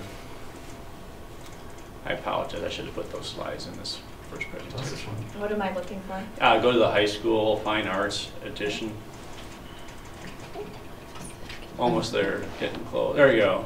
So I just took this and rotated it 90 degrees, got rid of this big, huge instrument storage, and figured we put instrument storage somewhere in here or in here, and just reconfigure that existing space. I'm just trying to reduce the amount of square footage to so just theoretically, can we throttle that back? So that's what I did to get there. So because it was what? 1.9, I think, or 1.92 or something like that. What was the total of that? Based on just the band needs, can that really sit so low down there? In the priority, like I get the sense that they're bursting at the seams band-wise, just like they are kind of in the VOTEC lab stuff. Maybe not VOTEC, but the ag, whatever it's called, the shop. Industrial tech, thank you. Like I felt like those needs were really similar, just at a pure educational level, and that one is up at, I think, number 1. This one's down at number 25. Well, I don't have any opinion on it. I'm just curious, why is it when those both seem to have similar sort of educational needs? It doesn't go 1 to 25. They're set up under the 1, 2, 3, 4 priority areas. So does that make sense? So there might be things in priority 2 that are actually, if we were to grand scheme it, would it be a higher priority than something? But that's saying like our priority 1 was educational space. So that was where that fit in. So that's why it's at 25. It doesn't mean it's necessarily the 25th thing. It's just where it fits in under the priorities. The other thing, Brian, was that the ag shop is a safety issue as well, with how it's compacted and all the different, so that's part of what separated the two. Is it's not just enrollment size, but also safety issues. You should make one giant room for ag and industrial tech and band. Boom. Yeah. Let's do it all. And then arm wrestle this evening. Yeah, we With the wrestling mat right in the middle of it all. Yeah. I think, just candidly, we also heard Brian, the fact is that people are having to make compromises in their buildings. And I'll just be real frank, and then I think the administration is wrestling with the fact is that, for as much as it gets used, do we spend $1.5 million or $2 million on a band room? That's not trying to discriminate against fine arts. It's just more or less they're kind of going back and forth. And the point is, you definitely need classrooms at the high school and the middle school. And then as Giselle talked about, the VOTEC lab edition is both, one is correct, undersized space, and you got safety issues. So that's kind of where I think that's where that came in. And then, but again, we're bringing this back to the board. I think we got this really close to where we felt that the team, and we spent 3 hours. No, I really appreciate this presentation. Just going through it, and there was a lot of pushing and pulling and tugging and trying to talk about it to try and have an overall district-wide view. But it's not easy to say, well, someone don't gore my ox, so to speak. Yeah. Oh, absolutely. No. But and the other problem is, Byron wasn't there. No, just kidding. No, I think everyone was being very respectful of absolutely the other ones. But if the board feels like, hey, it's still educational space, it can be moved up. If it does, you see, if we have to stay at 12-1, so I appreciate Travis's comments. If we need to stay at 12-1, and we move the $1.5 million up, that's probably going to pull off project 2, 3, and 4 if we keep them all in the same order. But you've got don't you have an assumption of using some saved dollars, it looks like there? Well, I did was, we can do through project 24, you end up, the total, all those projects are 11.85 million. So you actually got $250,000 excess. If you did the $1.5 million for line 25, that ends up being 13,350, and so you're actually $1.25 million over. Or if you took, and Travis, I mean, incorrect. Well, yeah, we've been bouncing around on how much is available. Yeah, but I just threw it, if you had $800,000 cash on hand, you could go ahead and put it in the project. It gets you within 450. And I think, as I shared with you before, I've got a contingency in all my budgets just for all kinds of unknowns, and to try and be on the safe side. I'm kind of like Travis, I'm more conservative in nature. I'd rather have enough money in there and peel back a little bit or change some of the scope. And none of these projects none of these are Taj Mahal projects. They're basically the same quality, the same kind of appearance that you currently have. So it looks consistent, and we're not doing anything which is really off the wall. So the whole tool was to say, how far can we get? Yep. And it just ended up saying 26 through 36 just has to fall below that line based on those priorities. So. Yeah, and that, if you committed $1 million of cash, I don't really have any concern about adding that fine arts. I think we got just a little bit north of 12.1 based on current rates. And I was just plugging along, what if we got 5.7% growth, 75% of your average just with this January value, and rates were 0.5% higher instead of 1%? I mean, we're talking, instead of this budget, 13,350 while using $1 million of cash, you could, that budget bumps to 14,745, still using $1 million of cash. So your bond amount would go up a little over $1 million just with those two simple assumption changes. So when I mentioned earlier that rates make a big difference, part of the reason we haven't narrowed down the rates is we don't know what happens this Friday. So after we get past that next week, we'll have a better idea of what that rate outlook looks like. And if we didn't do project 22 for sake of discussion, and you said we want to try and use that detached building and find some other place to accommodate those functions, you take 625 off of the budgets as well. So I got to bump all the way back up to 5. This is just a question. Because the fire hose is definitely on. Right? So that was the additional 4. So that was the 10-year plan. We had all of it baked into one, and you broke it apart and said, here's 5. I know people don't expect this, but it's possible that that's not needed, right? If growth doesn't continue as we expected. Yep. I know we have to include that, right? Because it might be, and we really don't want to go out and ask for more money again in 5 years, but we don't know that that's needed. And so I know it's kind of assumed that we're going to build it. Correct. What I heard from the board. I know that's good, but 2 weeks ago was that, hey, we'll make sure that we're planning for 10 years. We want a 10-year look ahead. And so based on the enrollment projections, and that's why we looked at 2 weeks ago, how you're tracking this year, and you're almost spot. Actually, you're within one student. We estimated at the high school. That tracking that direction. I felt it would not be, I'd be remiss to not say, hey, in 6 years, maybe you need to add 4 more classrooms at the high school. Now, how you pay for the faculty, the staff to take care of that, goes back to your other question. So the point is that, and then the other thing too is the general public doesn't walk in and see 4 classrooms that aren't being used. And you're also saying we're building to accommodate growth and trying to get as much as we can get done. And the beauty of it is if you flatten a little bit of enrollment growth and you can get by with those classrooms, then you don't have to sell bonds to pay for that particular part of the project until you actually... Or let that be your cash component. Right. There's no rationale in that being cash versus that being cash. No, you're right. If that's the one that's not priority, then cash. I mean, you will get into a little bit of a, well, did we do what we said we would do with the ballot? So you just need to craft that communication carefully. But if you want to slide that as the component that is covered with the cash component, Right. and then if you don't need the space, then you don't spend the cash and you save the cash. I Yeah. mean, It'd just be nice if we didn't have to. yeah, Well, but but- then you also get the efficiencies with everybody on site at the same time. So Well, but they wouldn't be on site because you'd be coming back 5 years later to build that. Correct. The Right. efficiency thing with these, it Oh. would be more efficient to do all the classrooms at one Oh, time. sure, all gotcha. at one time. Yeah, You're but then we actually- have You're actually to going to build an clean exterior them wall, but heat it it. doesn't make sense to try and save a little bit of money and then invest in something that you don't maybe need for a number of years essentially. So, yeah. Now, this is the tool, Yeah. Yeah, it's good.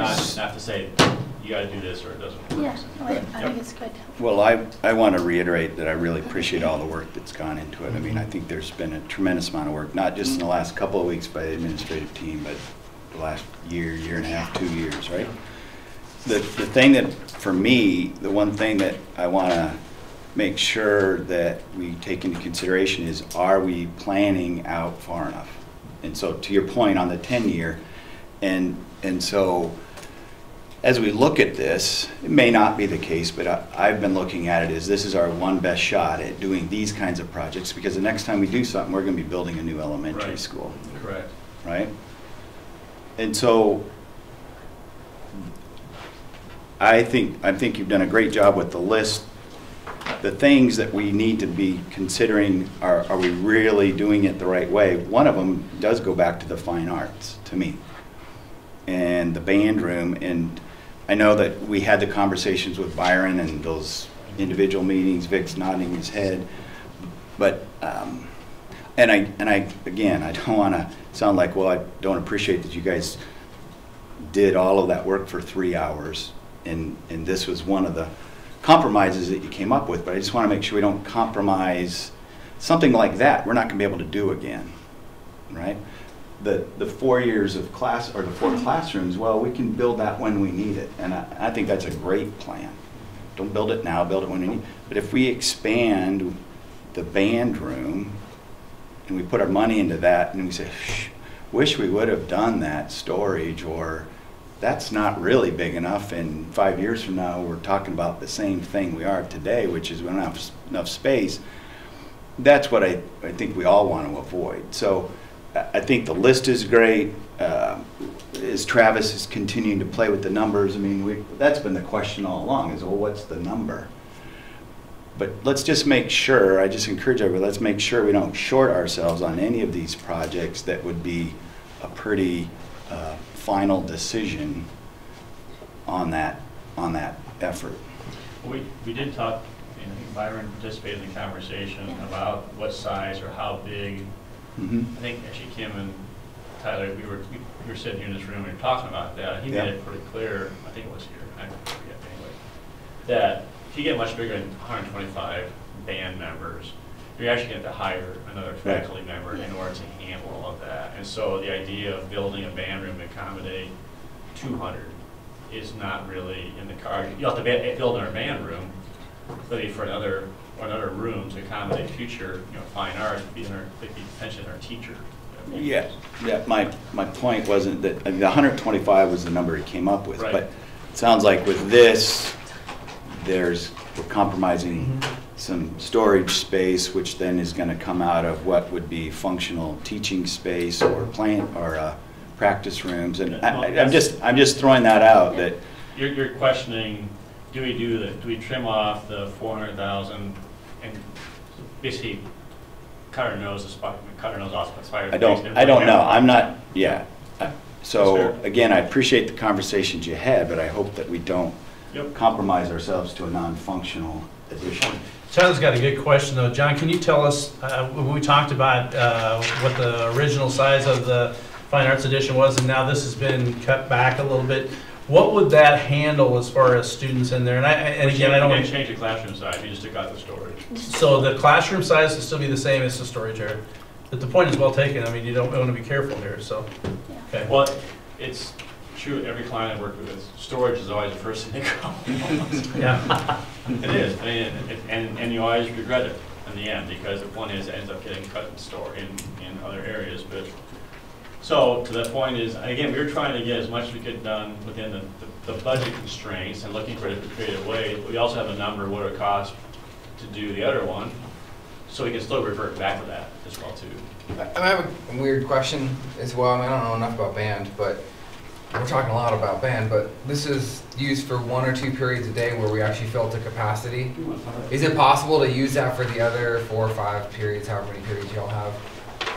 With other stuff, obviously something like shop and like live animal births or whatever, you know, but the other, I don't know, other creative uses, art probably won't work there either, that's messy and gross, but you know, what are creative ways that we could find, you know, these big open spaces where you can use for 1 to 2 periods, I don't know if it needs certain acoustics or whatever, where we go, yeah, that's worth $1.9 million, but it has to be more than 1, 2, 3, and this is really, Kim leaned over and said something like, oh yeah, this makes a ton of sense, so. I don't know if it's all your idea. If it's a horrible idea, it's mine. If it's a great idea, Kim said it. No, but the thing I'm thinking at the same time is, what if that room, because you're right, 1 or 2 periods a day, can it be band and vocal? And then what can we do with that vocal space that perhaps, you know, buys back some of those cuts? You know, I mean, you have concert choir in there, that's a huge group of people. I'm sure they currently fit where they are, but do we need designated spaces for each of them? And maybe that's an opportunity at the middle school too, where we're cramped. You know, how do we make that one big space work for more than one thing? Yeah, I mean, the generic argument would be, how do we make modular spaces that can be used for different things over different periods? I mean, I don't disagree with that. I don't know enough of the insides and outsides of how they organize their periods to speak to how they use the space. I know that when I talked to Byron today, you know, they've got about 60 some in there right now, and it's pretty cramped. Yeah. But just, that's a 9-10 band and an 11-12 band. In order to grow out a little bit, you know, if the band sizes do increase, you would need more space. I mean, I think I like the idea of flexible space that can be used. Well, it sounds so great, right? But then you got to set up seats and tear down seats, and that's 10 minutes, 15 minutes of period instructional time, right? So it has to be compatible subjects in some way. And I don't know. I just don't know how much we've explored those things. Obviously, I see lots of numbers and line items here, but I don't know what, like, I don't know, 400 hours of conversation. I'm sure some of these ideas have been surfaced before. I don't recall how many periods a day band uses that room and how many periods a day vocal uses it. And you know that instrument seats typically forward. I don't know if the vocal seats typically forward or not. You know, right? Yeah. So I mean, if you so you have kids on choir, be actually sitting in seats that are more like, and maybe that's good. I mean, better to talk to the vocal. But we can sort of explore that in terms of that, in terms of trying to get more flexibility. That probably comes into programming and scheduling, making sure that you can stagger them and get them back. Yeah. I know the storage space was a concern, as you saw what the current storage space looks like now. You know, several $100,000 worth of instruments in. I mean, but realistically, we've had how many thefts? Zero. I bet. You know, and I'm not to say that people aren't going to get crazier, but I don't want to budget for an issue that like has historically never been an issue. Well, I think the other piece though that John mentioned, it's not that, it's just what he has labeled instrument storage goes away. Yeah. There's a huge space that's almost half of the existing band room that's called large ensemble, Right. which very easily could happen in the band room, and instrument storage could go in that space that, you know, Yeah. I think what we really, when we had that conversation is, at some point we also have to say, what will the public accept? Right. And sometimes, you know, tripling the size of your band room, is that something that the public's gonna feel is acceptable? And the band room itself is double, but it's all the other stuff still stays band. So I think that's what, when we had some of those conversations about whether it be the middle school wrestling or all those things, that's really where some of those more, I guess we call them for lack of creative ways came in, is we also know what we hear and what we feel like public may accept and on an issue. So, given that, then the administrative team says, we're comfortable that if we did this, we're good for 10 years plus on band and choir, based on those comments. Is that Based on what you know today, to Right. be true, I would assume. I think too, with all that Stacy said, we've also talked at what point, 125 kids, do we need to start splitting our band, that we just don't have a 9-12 band? And there's schools that aren't able to do that because Sure. they have that many kids. And if we get Well, to I that think point, he's instead already of doing that, continuing right? to add, then we are gonna have to split the band. I think he's already doing 9, 10, So 11, 12. this is where I kind of need your help But to it's more this educate room, me. have everybody No, together. no, No, No, that room's not designed to, would not be designed to have everyone all in one space. That's still assuming a split. So that, So- you know, that's, The new band room footprint would be 125 students. Right. which should still be a 9, 10, and an 11, No. 12. Yeah, Because then that would mean we'd have 250 kids in band. we do, we will. Wait, what? But I think, In 10 years? I don't know, How many because did then he we're say talking he's about bringing extra, in? then we're talking about extra band teachers and all sorts of stuff like that. I said if you. I mean, if you get up to that. but I think there's just a think- band, there'd be nowhere We to can't do that perform many lessons. if you had 250 kids in band. So at that point, it would be, if you had 125, 9, 10, Yeah. and We don't have an 125, auditorium. it would fit those kiddos. Didn't think of that. They're splitting them already. They're already Just splitting get them. performance. They split into practice, correct. And And for perform. performance. They perform together when they march. No, but I On the meant stage, when we're in do when we're in the auditorium, I was Yeah. speaking. Yeah, So, they're- I'm hearing the board say that, again, it's Let's do this. good dialogue. Let's just make sure that we haven't gone through and looked at all these different creative solutions in the fine arts in terms of local and band. Just make darn sure that we're correct in terms of, can we try and milk some more use out of that space? And again, we don't want to do something and then 5, 6 years down the road, say, oh, shoot, we missed that one again, essentially.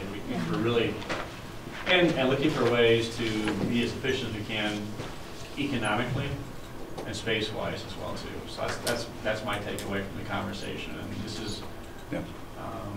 the goal is to try and get to a certain point where you can kind of say we can go for a bond issue. Obviously, there's a lot of more work to be done. We also want to represent to the public Yeah. what we are doing and how we're trying to be frugal with dollars and be responsible. Yeah. So And I I think think it's, that makes sense too. so keeping with the 10-year plan and going up, we don't know, but let's say in 10 years we build a new elementary school. Question then is what at least I think I calculated out, the $1,115,000, does that get us 10 years? Stacy, I'm looking at you when there was a longer list, and so we invest that, do we feel good about the elementary school for the next 10 years? And is that therefore a good investment? I mean, I think it is what it is. I mean, I think there's a long list of things, and I mean, Sam has that list of things that Yep. we tabled Right? as they didn't fit into those 4 priorities. And I think, at this point, we kind of boiled it down to the things we felt like needed to be done to make the 10 years. And I think that was our only concern about hitting the save dollars too much harder, was that if there were things that came up, if we needed to divide larger classrooms into smaller classrooms to meet the needs of multiple places, we still had a place to go for some of those, but. Yeah. So you're saying, oh, I'm sorry to interrupt. Possibly hitting some of those elementary things outside of this big plan. Well, and I think we just know there is a list there. I Yeah. think before, I guess, we spent a significant amount of dollars in addition to what's on this list, I would want to really have a conversation, because I'm conservative in what I don't want to overspend into a building that's going to be replaced in 10 years either. So. Not that I do have a slide, but you don't need to look at it, but it was sent in your packet, and that is, there's a page and a half of different projects that we accumulated from those focus groups, like Stacy is referring to. Mm-hmm. And we just indicated that to add all those on top of everything else we were doing, we knew it was going to push us way over the budget. So we said, well, it probably got to be PEPL or a future bond issue. So that's all, those are the kind of things that were talked about. And we took out the finishes. So project 26, 27, 31 and 32 are all elementary school, remove, replace, ceilings and LED lights, Mm-hmm. the fire alarm. And the reason we put the fire alarm 26 and 27 together, or after each other, is that if you tear out the ceiling, You're going to disturb all the smoke detectors, just get those replaced at that time from a code standpoint. And then carpet the basement painting, that would really give you a complete refresh, you know, in all the classrooms and corridors at the elementary school for the next decade. And then, and actually, I can't represent that all these 26 through 36 are exactly what the administration agreed was a final, you know, order. But I do know that 26 and 27 was really high on the list to try and get included if we could, because the ceilings would be nice to kind of give you a lot of tile, and the grid is kind of shop worn. So, but it's also, I think that also the team felt that, you know, it's a lot of money to invest that we know in 10 years is going to be thrown away when you replace it with a school as well too. Hey John, on item 24, in that middle column, it indicates a high school soccer practice field. Would that be middle school, or is that high school? It'd be at the middle school, but it's sized to handle high school practice. Okay. You know. Okay. And also could be used by community as well too. Okay. Is most of that cost then irrigation, or is it actual grading, or both? It's actually 3. One only got irrigation. 2 is the regrading and doing the storm detention, getting it so the water's not going across there. It's got sheet flow of water coming from the farm field coming across. You got to kind of build some berms and buffers to get the water around, and that's just creating the turf. So really, it's you know, it came down in close to half what it was previously. So it's really a 1-to-1 on the field. So if there was 2 fields, it'd be double. Pretty close, yeah, because you have to put a water main in to get out there for your sprinkler system. So that's 100% built into this one, whereas you wouldn't have it at the second field. So I forget exactly what the price was for the. And that could be an easy alternate too if you want to do that, if you want to have 2 fields. But I think the feeling was that 1 field would really be beneficial. 2 fields would be nice, but it's not mandatory. You have the area to do more than 2 quarters. Yeah, you probably do a lot more. Okay, so at the end of this, we're trying to come up with a list of the projects and just saying, this is kind of our red line, if you will, or what we would say that we would really want to accomplish with the bond, right? And I know we have a story to tell about what does that include and what kinds of things. But let's fast forward a little while and let's hopefully say we did get the bond approved and we're starting to work on our building projects, right? As we go, we had a plan laid out where this is a number of years that we're building, right? And we're learning things along the way about what our needs are now, because we thought they were going to be this, you know, in 2017, and now it's 2020, it's different. We're able to make some changes to this based on that, right? Some of these things, well, now storage really is kind of a big deal. Wow, we're not building that band room next year, right? So we don't have to figure out all of this. Am I right? Or do I have to figure all of this out? Here's what I know we have to have the it's projects. big picture Yeah. for the bond, right? But you have to be able to tell the story of what you intend to do. When I came on the board, one of the big issues was we've got to get an auditorium because we've previously promised the community that we didn't get it done. So for example, Interesting. if you said, okay, we're going to build a band room expansion, and we needed it, and then there was a decision not to do it, then that could create. Now, what are the details within it, and what does it all look like? And that's a lot of what we're talking about today, the details in it, right? Well, for we're the saying, most well, wait, part. do we want to have that storage? Well, maybe, but let's make that decision when we know more and when we start to build I would not it. suggest that this is what is presented to the public. Right. No. Right. Because then it gets parsed out, and I don't want to spend this. It's more or less, this is here for us to have a grocery list to go through it. Then you have a general description or some drawings and say, per building, here's what we're proposing to do. And they're not trying to hide anything, it's just more or less, it's trying to be grouped together. It gives you, and also the bonding attorney writes the bond question to be somewhat general, to give you a little bit of flexibility, because those that have been too specific, you know, it locks you in. So it gives you a little chance to maneuver, you know, a little bit, but telling that to the public as well. Yeah, no, I wouldn't suggest that we were to say we would do something and then not do it, but I think we have to borrow, like, you only know what you know right now. And details can be ironed out as long as there's wiggle room. I think Tyler's point is really important, though, that sort of what we say we do versus what we do has implications well beyond this. It includes the growth of the district, whereas we go to do another bond, they're going to be like, wait a second, y'all told us you're doing this and you didn't. Like, so we're thinking for the planning 10 years out, but we're thinking the communication could be 20, 30 years out for how we talk about this, because this does, you know, it's going to fall on other people. So if the district continues to grow or as the buildings need updates or whatever, this has ramifications for how we communicate versus what we do now. Or, I mean, like, you know, multiple years beyond the 10 years of growth we're planning for.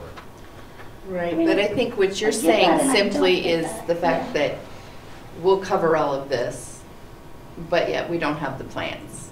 We're not going to. I mean, I think if the public sees this, they're fine, but we don't want to hand them a blueprint and say this is And it's exactly gonna be what on we're going this to part do, of this because, building and there. you know, what if we're going to build high school classrooms and our growth does not continue on track?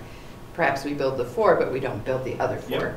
So that's why you say we're not going to build 8 classrooms, but we're going to build high school classrooms, right? And your bond petition can say, we're simply adding on to the high school. Or Right. it can be even more vague than that. It can be Sure.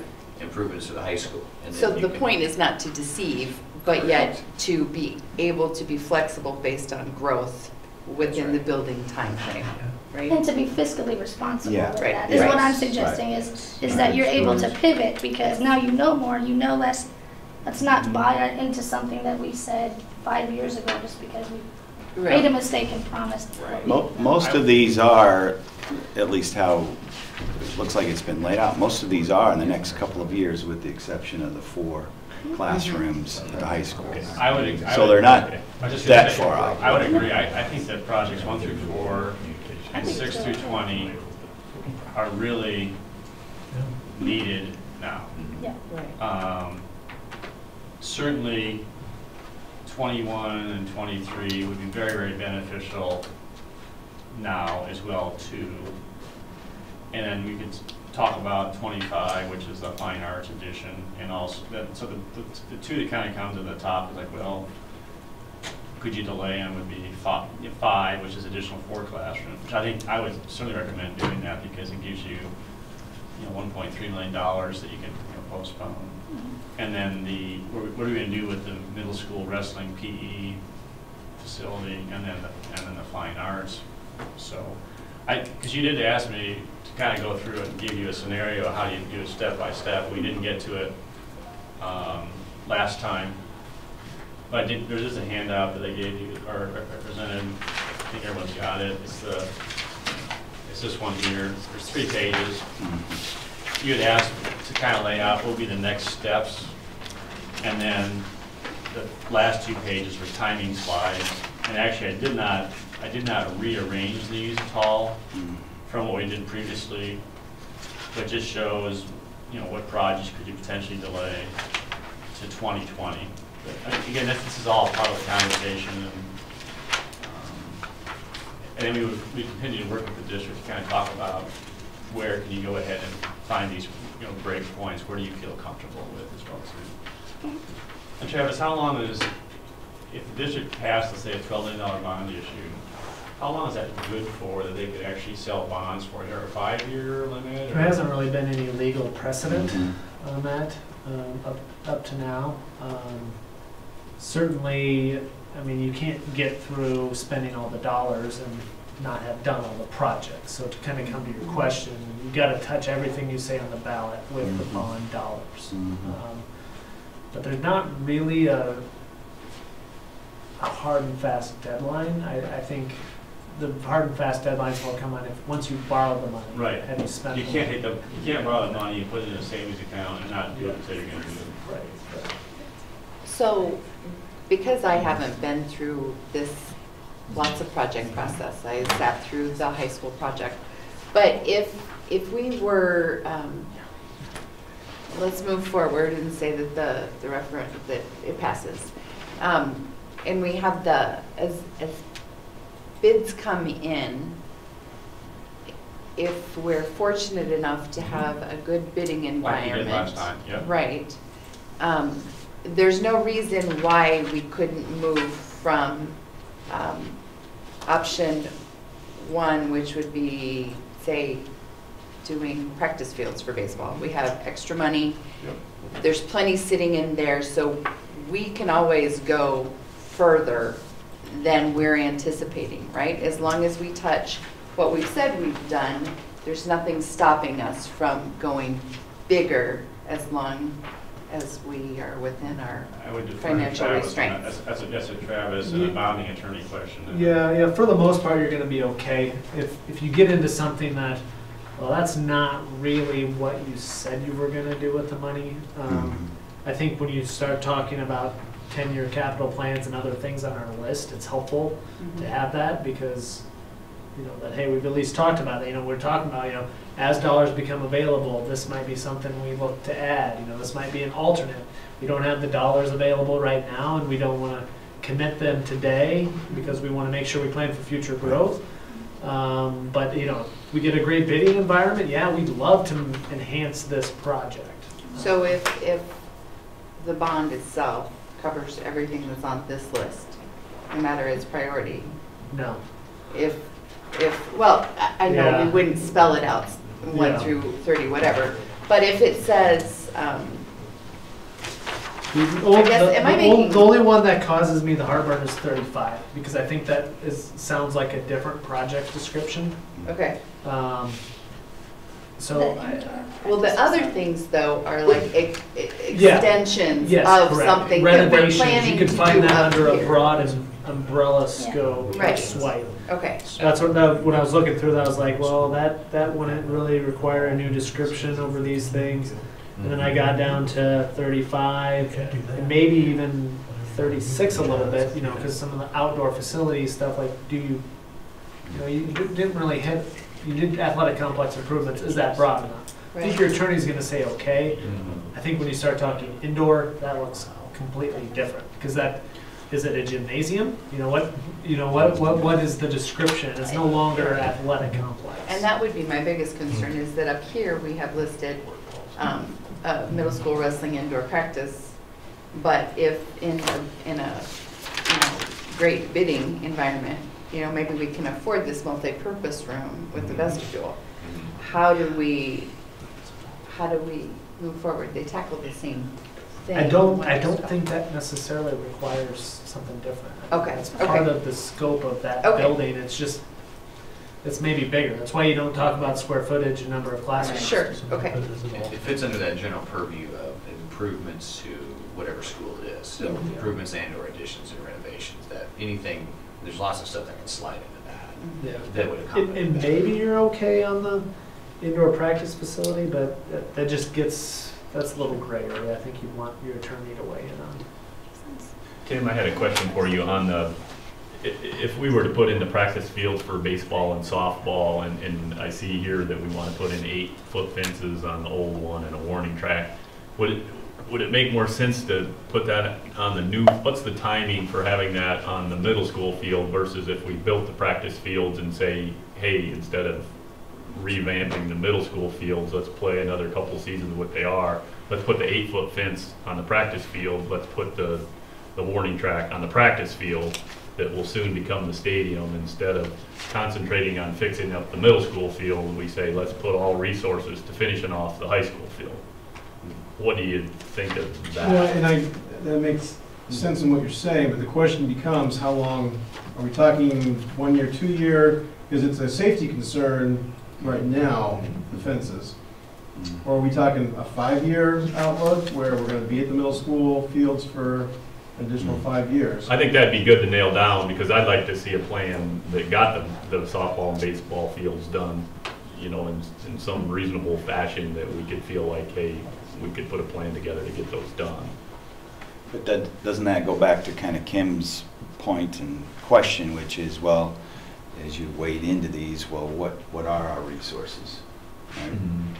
Based on the bidding environment, based upon, I'd like to go back to your comment on bond 14.7 valuation, right? So there's several moving parts. Valuation, once we get into this, once bond is approved, once we get into it, it's, well, what did we get back on some of these first big bids, which would be a high school bid and a middle school bid, and right? So I would think that we're very quickly we'd want to make some of those decisions, and it's kind of the same approach as with the elementary school. Well, how long in that to, you know, what's invested? So can you go back to your comments earlier on the bonding? Cause yeah, so I got growing this year at 3.81% to get to your January 1 of 17 valuation, which is already in the books, we just don't have it live. Right. That's the amount that the valuation you would be borrowing against in the spring.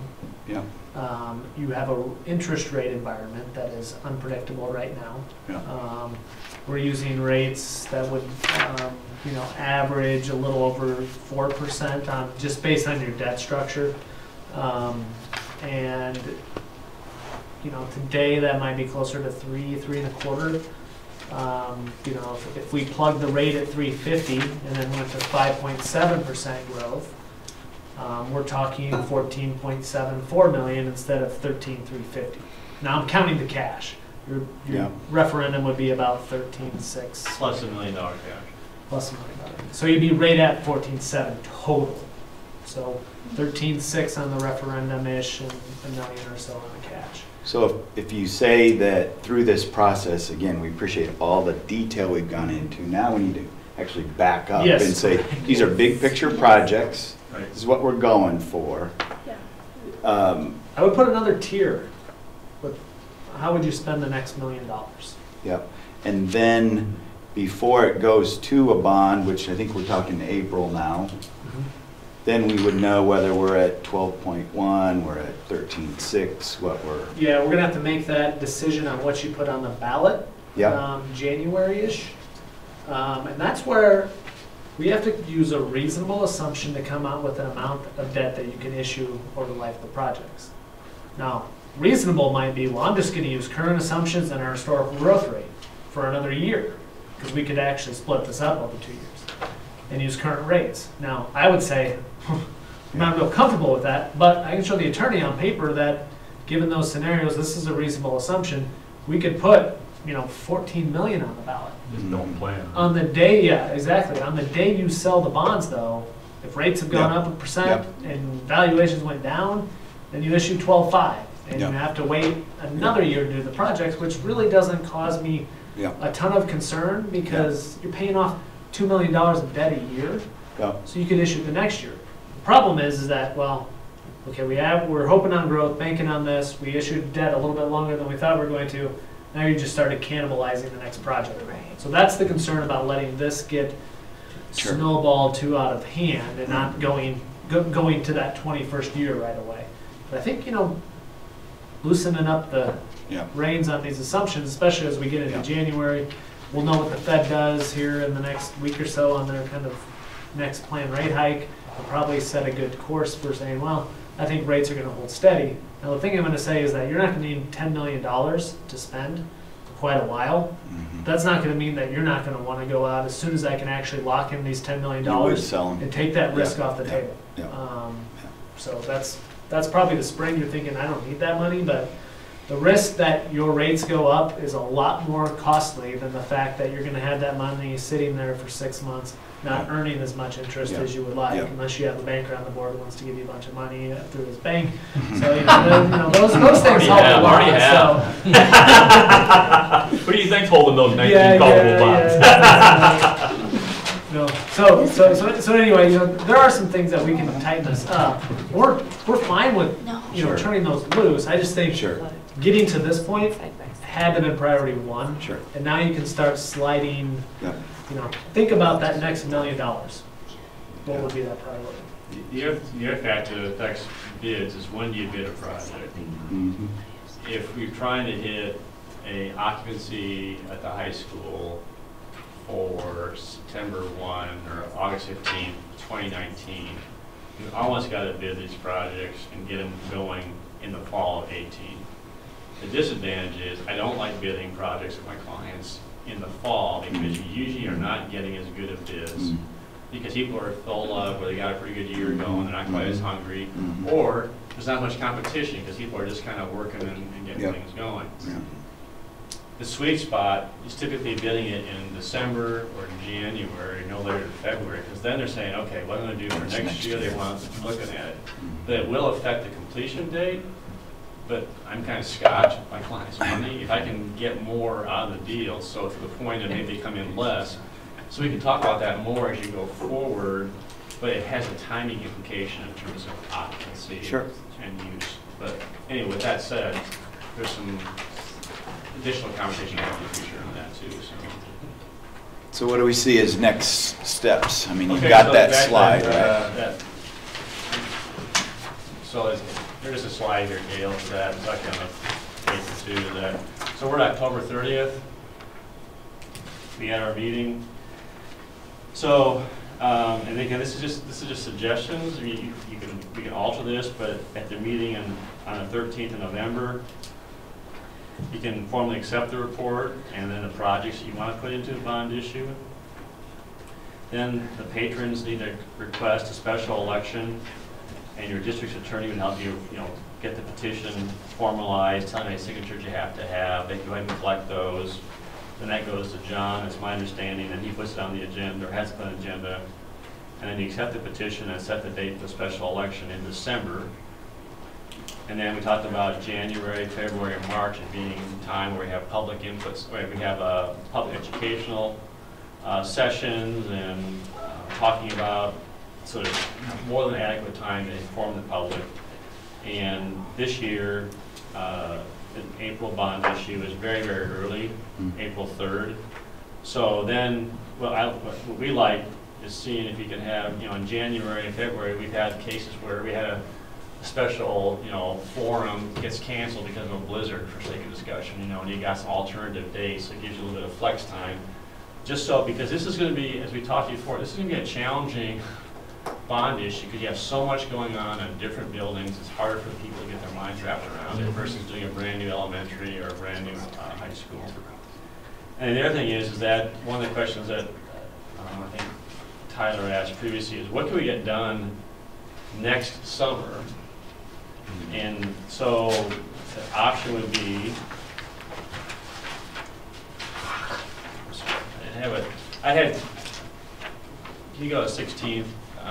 Go towards the end. Gail, I'm sorry. I apologize. I thought I had that printed off. I think towards the very end. I put together a slide that showed how you could go ahead and spend like $750,000 Do the next safe summer. entry Here it stuff. is. Yeah, thank you. Yeah.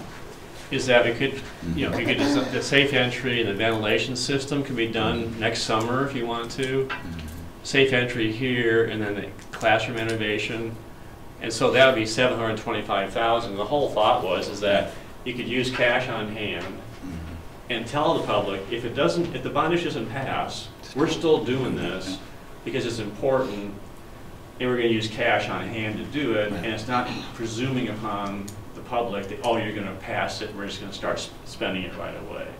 So then after the first year, you could say, hey, go ahead and get these projects designed. Let's get them bid before or concurrent with or just after the bond issue. Then you can take action on those in April. Again, trying to capture that good bonding or that good bidding climate. So this is just an option if you want to, and kind of package them. They're important projects at both of the that would give you a lot of benefits. So that's an option that you could do, and then you're not being disingenuous with the public. We have the money, we're going to do it, it's got to be done. And then your cash goes away, though. That's part of your $1 million that you have if the bonds don't pass, or the budget doesn't pass. Yeah, if it does pass, you can use bond money for that. Yep. Reimburse yourself. Yep. So can you go back, sorry, Gail, to the calendar just so we're clear. Our next board meeting is the 13th. And it says formally accept report selected projects. Now again, that's kind of, here's what we think. Travis, what you're saying, here's what we think. Here would be the next $1 million. So it'd be that consolidated list. What would actually be on the petition as far as information? How much detail do you even provide at that point? Or when does it get to any detail, I The guess. attorney will draft the petition that will Yeah. go out to the public. So that's Yeah. that vague document that includes the information. that Improvements we at the talked about. elementary, improvements and Correct. growth at the Yeah. middle school. Yeah, so the attorney will actually do that drafting of that. Yeah, I would just say you don't want to get too far down and start, I mean, by the time you're going to petition, you really should have it pretty narrowed down outside of the alternate selections, maybe you're. Mhm. I think that the question was that the actual language of the petition, asking for the ballot, asking for a bond issue to be Yeah, held, is it how specific? That's a good question. I haven't been, usually we give the project to the owner and then they go ahead and have the attorney drafts it and takes care of it. The bond documents are very vague, though. Yeah. You know, from the ones I've read, it's. yeah, it's pretty big. You'll give them this budget and have a conversation.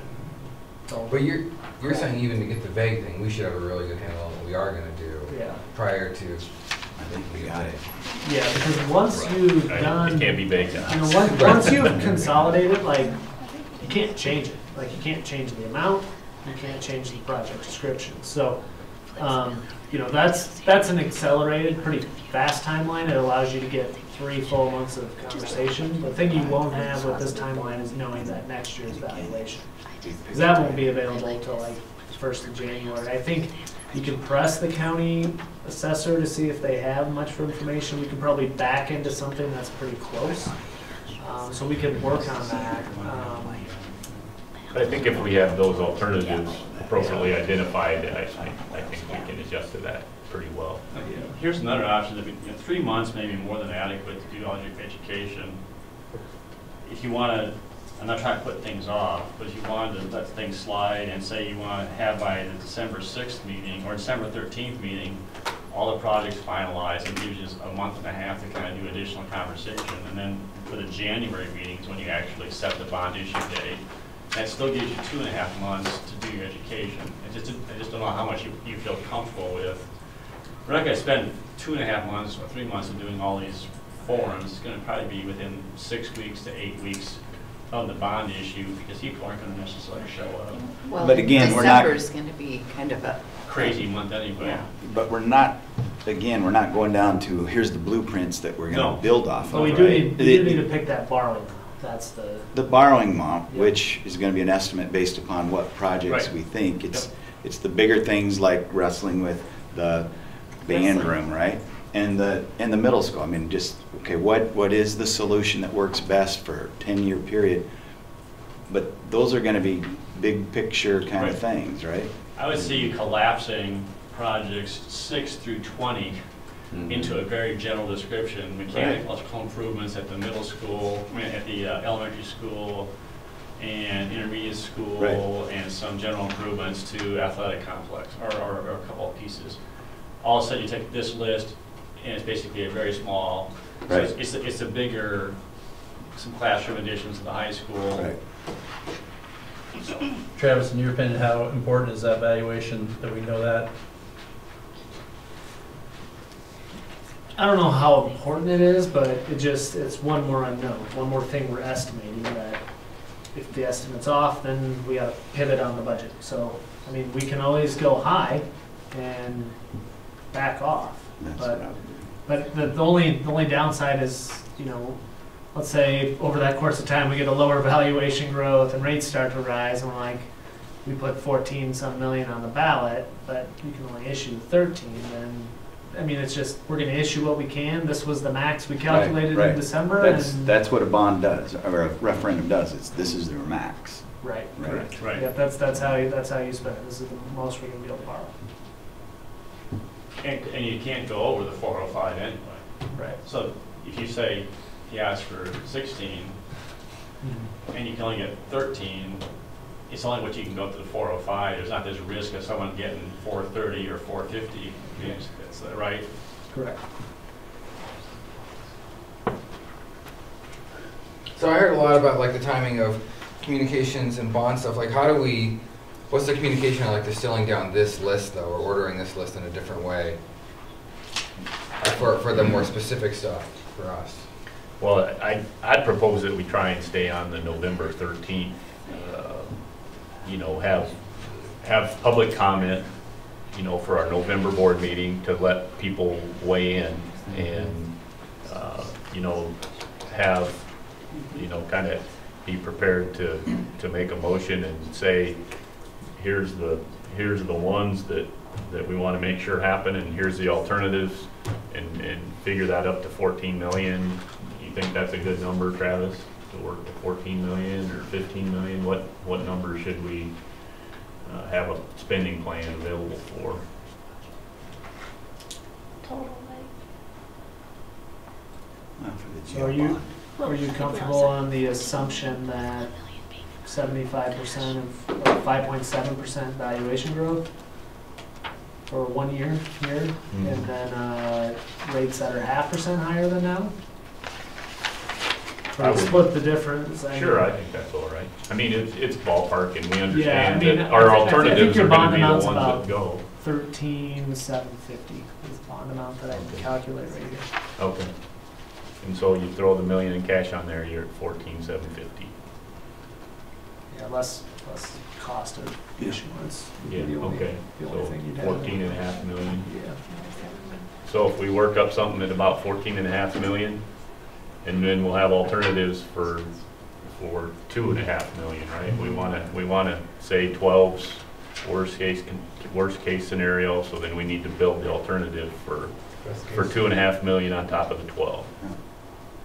So, question, do we want to just take out this project 22, which is the separate wrestling room, and put back in that proposed addition with the vestibule?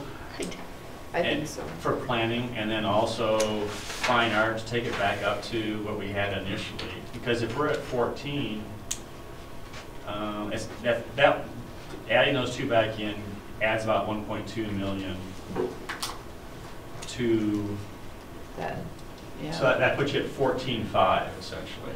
And then the high school, so item number 5 would be an alternative, right? Correct. That's correct. Yeah, actually, good point, John. I mean, the point is that 1.3 million actually would be 4 or 5 years on the road, depending on how things are going. So you take that out and we've just put the middle school and the fine arts back in. Yeah. Yeah, actually, ironically, that's almost exactly the same amount of money. You should adjust. We actually planned it that way, but Crying shame, because if this was a regular meeting, I'd be, somebody make a motion. Well, I think I understand. We can rearrange this. We'll take 5 and put it down towards the bottom and just say that's going to be 1 year, which is the additional 4 classrooms. Well, We'll change 22 back to what it was initially for that addition, and then 25. then 25 becomes a full-fledged. And the other thing too is that we can always tweak this scope a little bit too as the projects start to move forward. We can adjust, because you're not going to say we have to make it exactly this size or exactly these components. Yeah. Okay, any additional comments? I'm feeling it's time to go to a volleyball game. Does anybody?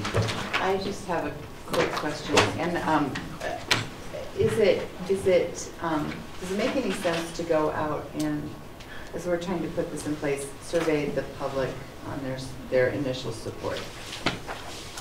I don't know legally, because we're not the ones saying, we're not soliciting for the bond, right? We have to have a separate group of patrons to do that, but does it make sense for us to put something real basic out? And Gail, my Dropbox didn't download. I sent you an idea of wording today. Mine didn't get it, but I mean, just to put very vague, that we've employed you, and yeah, I just sent it today. But just telling our voting public, we hired you to do this. The reports come in, and we're hopeful that we can make changes. What would be the purpose versus the whole process we've just gone through, and then having a solid educational window from January to March? Not so much. I don't, Deb, what did? I have it up. Okay. No, Okay. So just to make sure, how many people have come to these meetings? I know we've gone through an extensive process. I know that people have been involved. What's your fear? I don't have fear, but I want to make sure, I mean, we're all sitting here feeling Doing what pretty- we've been elected or hired to do. Sure, I understand. I don't know. I feel like this is a totally different experience than we've had in the district before. And my only worry, I guess, is that we're not saying we're cramped, we're crowded, we need a high school. You know, we're saying we're growing and we're being proactive and we want to do these great things so we can continue to do these great things.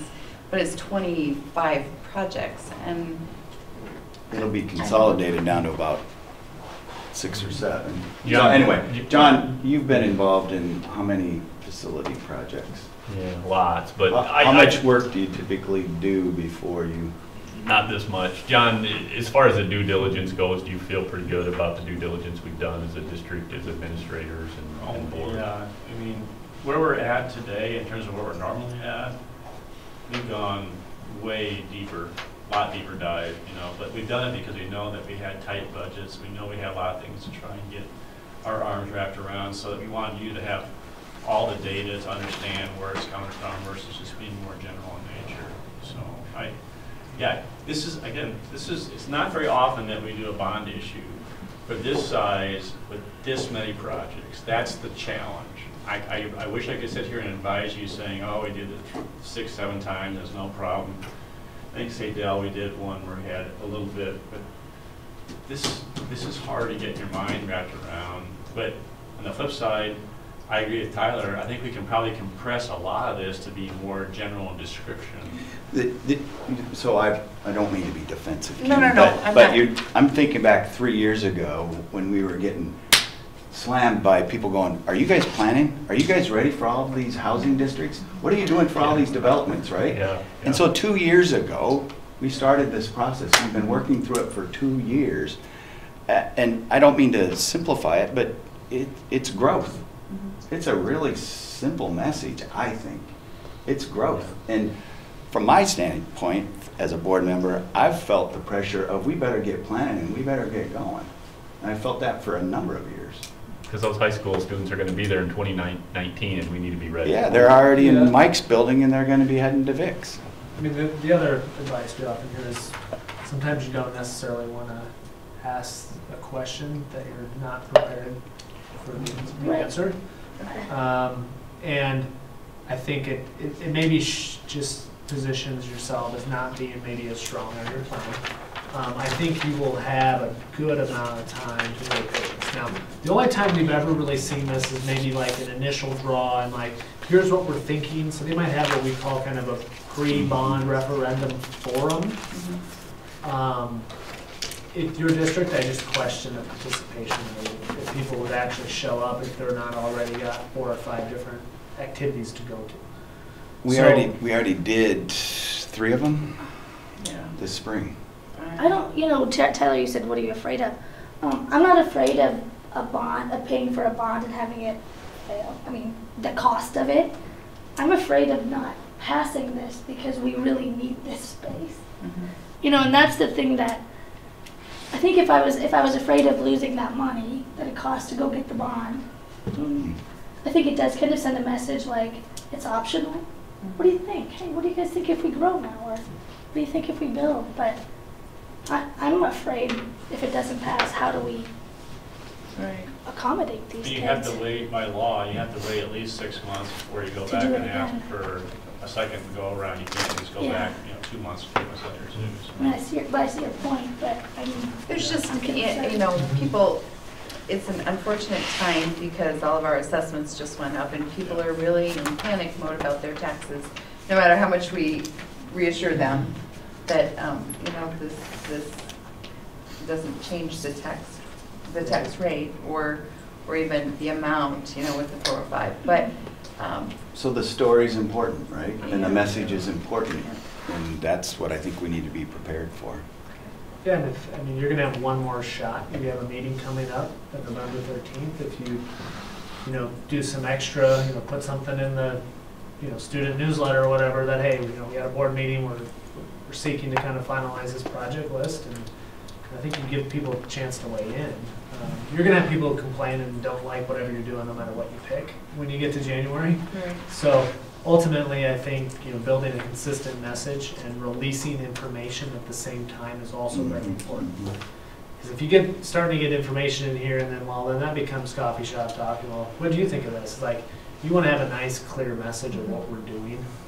We found those to be more successful than ones that have kind of got a ad hoc amount of information kind of going forward. And I think you guys are doing a good job. You're on the right track. I would just question is, what's the value, what we want to accomplish. I think you're going to get that when you start the process.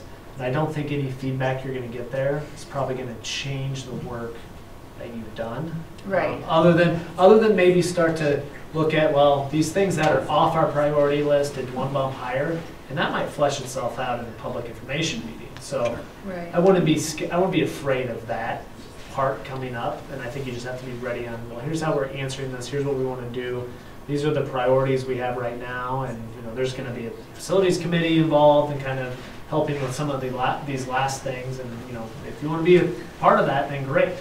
And I think if you haven't gotten people already eyeballed for doing that role, that it's a good time to start thinking about that. Obviously, you can't assign that, but Right. I think your question is good, Kim.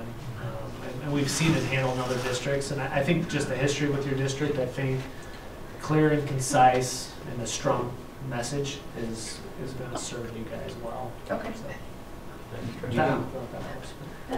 Am I allowed to ask a question? Sure. Real quick one? Shoot.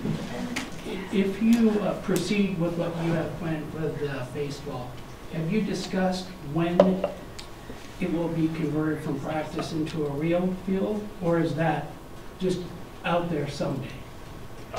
We would hope to have a 10-year plan for that, but we haven't discussed it. Tim, Been you waiting a want long time for that already. Yep. Tim, you have any comments on that? Well, I mean, as soon as possible, obviously. I don't know what our capacity to do that is. I mean, it's a financial question more than what I want it done now. But well, What you asked though, John? I mean, I thought you asked just a little while ago, you said, well, here's like a practice facility, and you want us to put lights in the old place. And I thought you were saying, what's Yeah. our time frame for, what if it's only 2 years or 3 years, can we put the lights at the new place? That's what I was getting at. I think that's what we were, Is our, which is kind of building can't it remember what that sooner, budget was, but I believe it was 100-some thousand to go to the middle school field, and I know that, getting that done as soon as we can is a priority, so. If you add all those projects up, it's almost exactly the same as doing the whole stadium. Right. The reason we were asked for all that data was just, one is comparative, and two is that they have to wait 10 years. Do you have some ways to try and knock off one or two of those projects, essentially? But again, it seems like it's hard to, spend, $500,000 in existing stadium, replace lights when you can put those In the new put place. them in the new one as well too. So, I mean, I think in full, what I heard the board say is that this bond issue is probably the only bond issue you're going to have probably in the next 8-9 years. And the next bond issue is going to be for potentially a new elementary school. That would really put that stadium way off. I think it's tough, I mean, there's a lot of great opportunities here, I mean, I would love to have awesome facilities too, for athletics, for education spaces, for, low-tech stuff, all these things, and there's so much demand for all of this, we have so much growth and opportunities. It's hard, man, I feel what you're saying on that, like, there's just, we're looking at these numbers thinking, for every request for like a baseball stadium, we also hear requests for a classroom space or for this, so that's really, it's not like we're like, hey, we all hate baseball, No, I understand, but right now, baseball and softball are the only sports on the Gilbert campus that play on subpar facilities. From a player perspective and from a fan perspective. There are probably 60% of the viewing area is not usable because it's blocked by something. So we have, and we have these kids that don't understand. They don't understand why, in their minds, football gets whatever they want, but they're forgotten. So I think you got a choice. You either substantially improve what we have now, and that goes beyond just the playing field. That goes for the fan experience too. You build a new stadium, or you explain to them why they're not as important as everybody else. And that has to come from you guys. I appreciate that perspective. We've been waiting, we thought it was going to be with the last bond issue. So we've been waiting patiently, and now it's looking like it may be, and I don't even, my son's graduating. I don't have a dog in the fight. But it looks like they might have to wait 20 years. I don't think that's right. You know, you made a promise for an auditorium. I think you also made a promise for that. And you need to live up to it. Sorry. No, that's good. And thank you for good. reminding me why I never ran for school. No, it's, I guess my comments would be that I appreciate you guys being here and listening to the whole process that we're working through, right? My hope would be that we're being very conservative on many things here today. And then just like what Travis said, we'll make the list. Well, my hope would be that we get all of the high priorities done, and the practice field is one of those. And as we're working through there, we'll find out what the funding amount is. I do think, and we've had that conversation for a couple of years, we need to have a very clear plan for the extracurricular. And that would, for me, before I would vote on an 8-foot fence and lights and whatever else on the current field, it's the same conversation as the elementary school with Stacy. It's, well, do you really invest there, or do you go ahead and just do it? So today, it's where it is on the list, Rick, and I would say what we need to do is continue to work forward and see, well, how far do we go on that list, and what are the situations with regard to, does the valuation go up? We've got issues with the rates. We've got issues, for that matter, does the sale bond, I mean, you want to sale bond, go and work some calves. Sale bond opportunity get extended, right? I mean, so there's lots of moving parts yet, but appreciate that those are on the list, and I mean, I think you put a good challenge to the board to don't forget about it. You know, and I'll just weigh in. You know, one of the things that we've started looking at more closely is just the Pebble and Save. You know, I brought up that spreadsheet and play with those assumptions, and you know, at what point do you accumulate another $1 million of cash? Mm-hmm. You know, just surplus money or money we're not spending on maintenance. You know, if you get the bond passed and you're not spending as much money on maintenance, it's feasible to think you've accumulated $1 million to throw at another $1 million to throw at this project in the next 4 or 5 years. It's just that they haven't been tasked with outlining a 10-year everything we're going to do with Pebble and Save tax. So, and I appreciate all that, I really do. But that's still not a firm commitment from this board. Mm-hmm. That's still a maybe.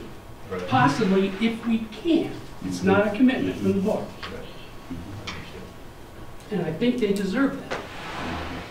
I think they do, but I think a lot of people in this district do deserve that. I think a lot of groups deserve that, but sometimes it's not something that we can give, right? I mean, it's a hard decision and we have to make it. And I'm not going out and making a statement on what I would say on either side. But I mean, we can do what we can do. And I pray to God that kids don't take how much we value education based on the money we throw at it. Because they would have a horrible opinion across the board. You know, we fund education horribly. So I hope that that's not where they get the value. But, I mean, I see your point. It's just not going to be easy. They get the value from seeing what their other classmates get to do. Sure, and the band kids say the same thing. And the band kids say the same thing. And the kids who are great actors say the same thing. And we have so many talented people in this district. And we just have to make hard decisions. The difference is, it's not like you funded chorus, but you didn't fund band. You've done that. mean, I see. but we have to be careful here. We say the same for tennis or swimming or bowling. I mean, there's a lot of options here where we aren't trying to rank which is a priority in terms of, you know, which things we like more or less. We're looking at all of these and trying to make one big decision, you know. And like I said, I really appreciate this input. No, it's good because kept you long enough. Let's go. I guess I'm hopeful that we move forward like we did with our past bond issues. We've got a lot of great people not in the district, but in our pool of construction, you know, groups, and hopefully we'll have another great bidding situation, and it'll be like when we were able to build a football field. And we just keep moving through this list at a much faster rate than we hope. Anything you need to add? No? Okay. Move to adjourn. Second. Any further discussion? All in favor, say aye. Aye. All opposed? Okay, adjourned. Hey, that was really You good. got that? Go Tigers. Coming fast. Kim, thanks for the food. Yeah, I'm gonna eat that food. Is that cool? Yes, eat. Is root.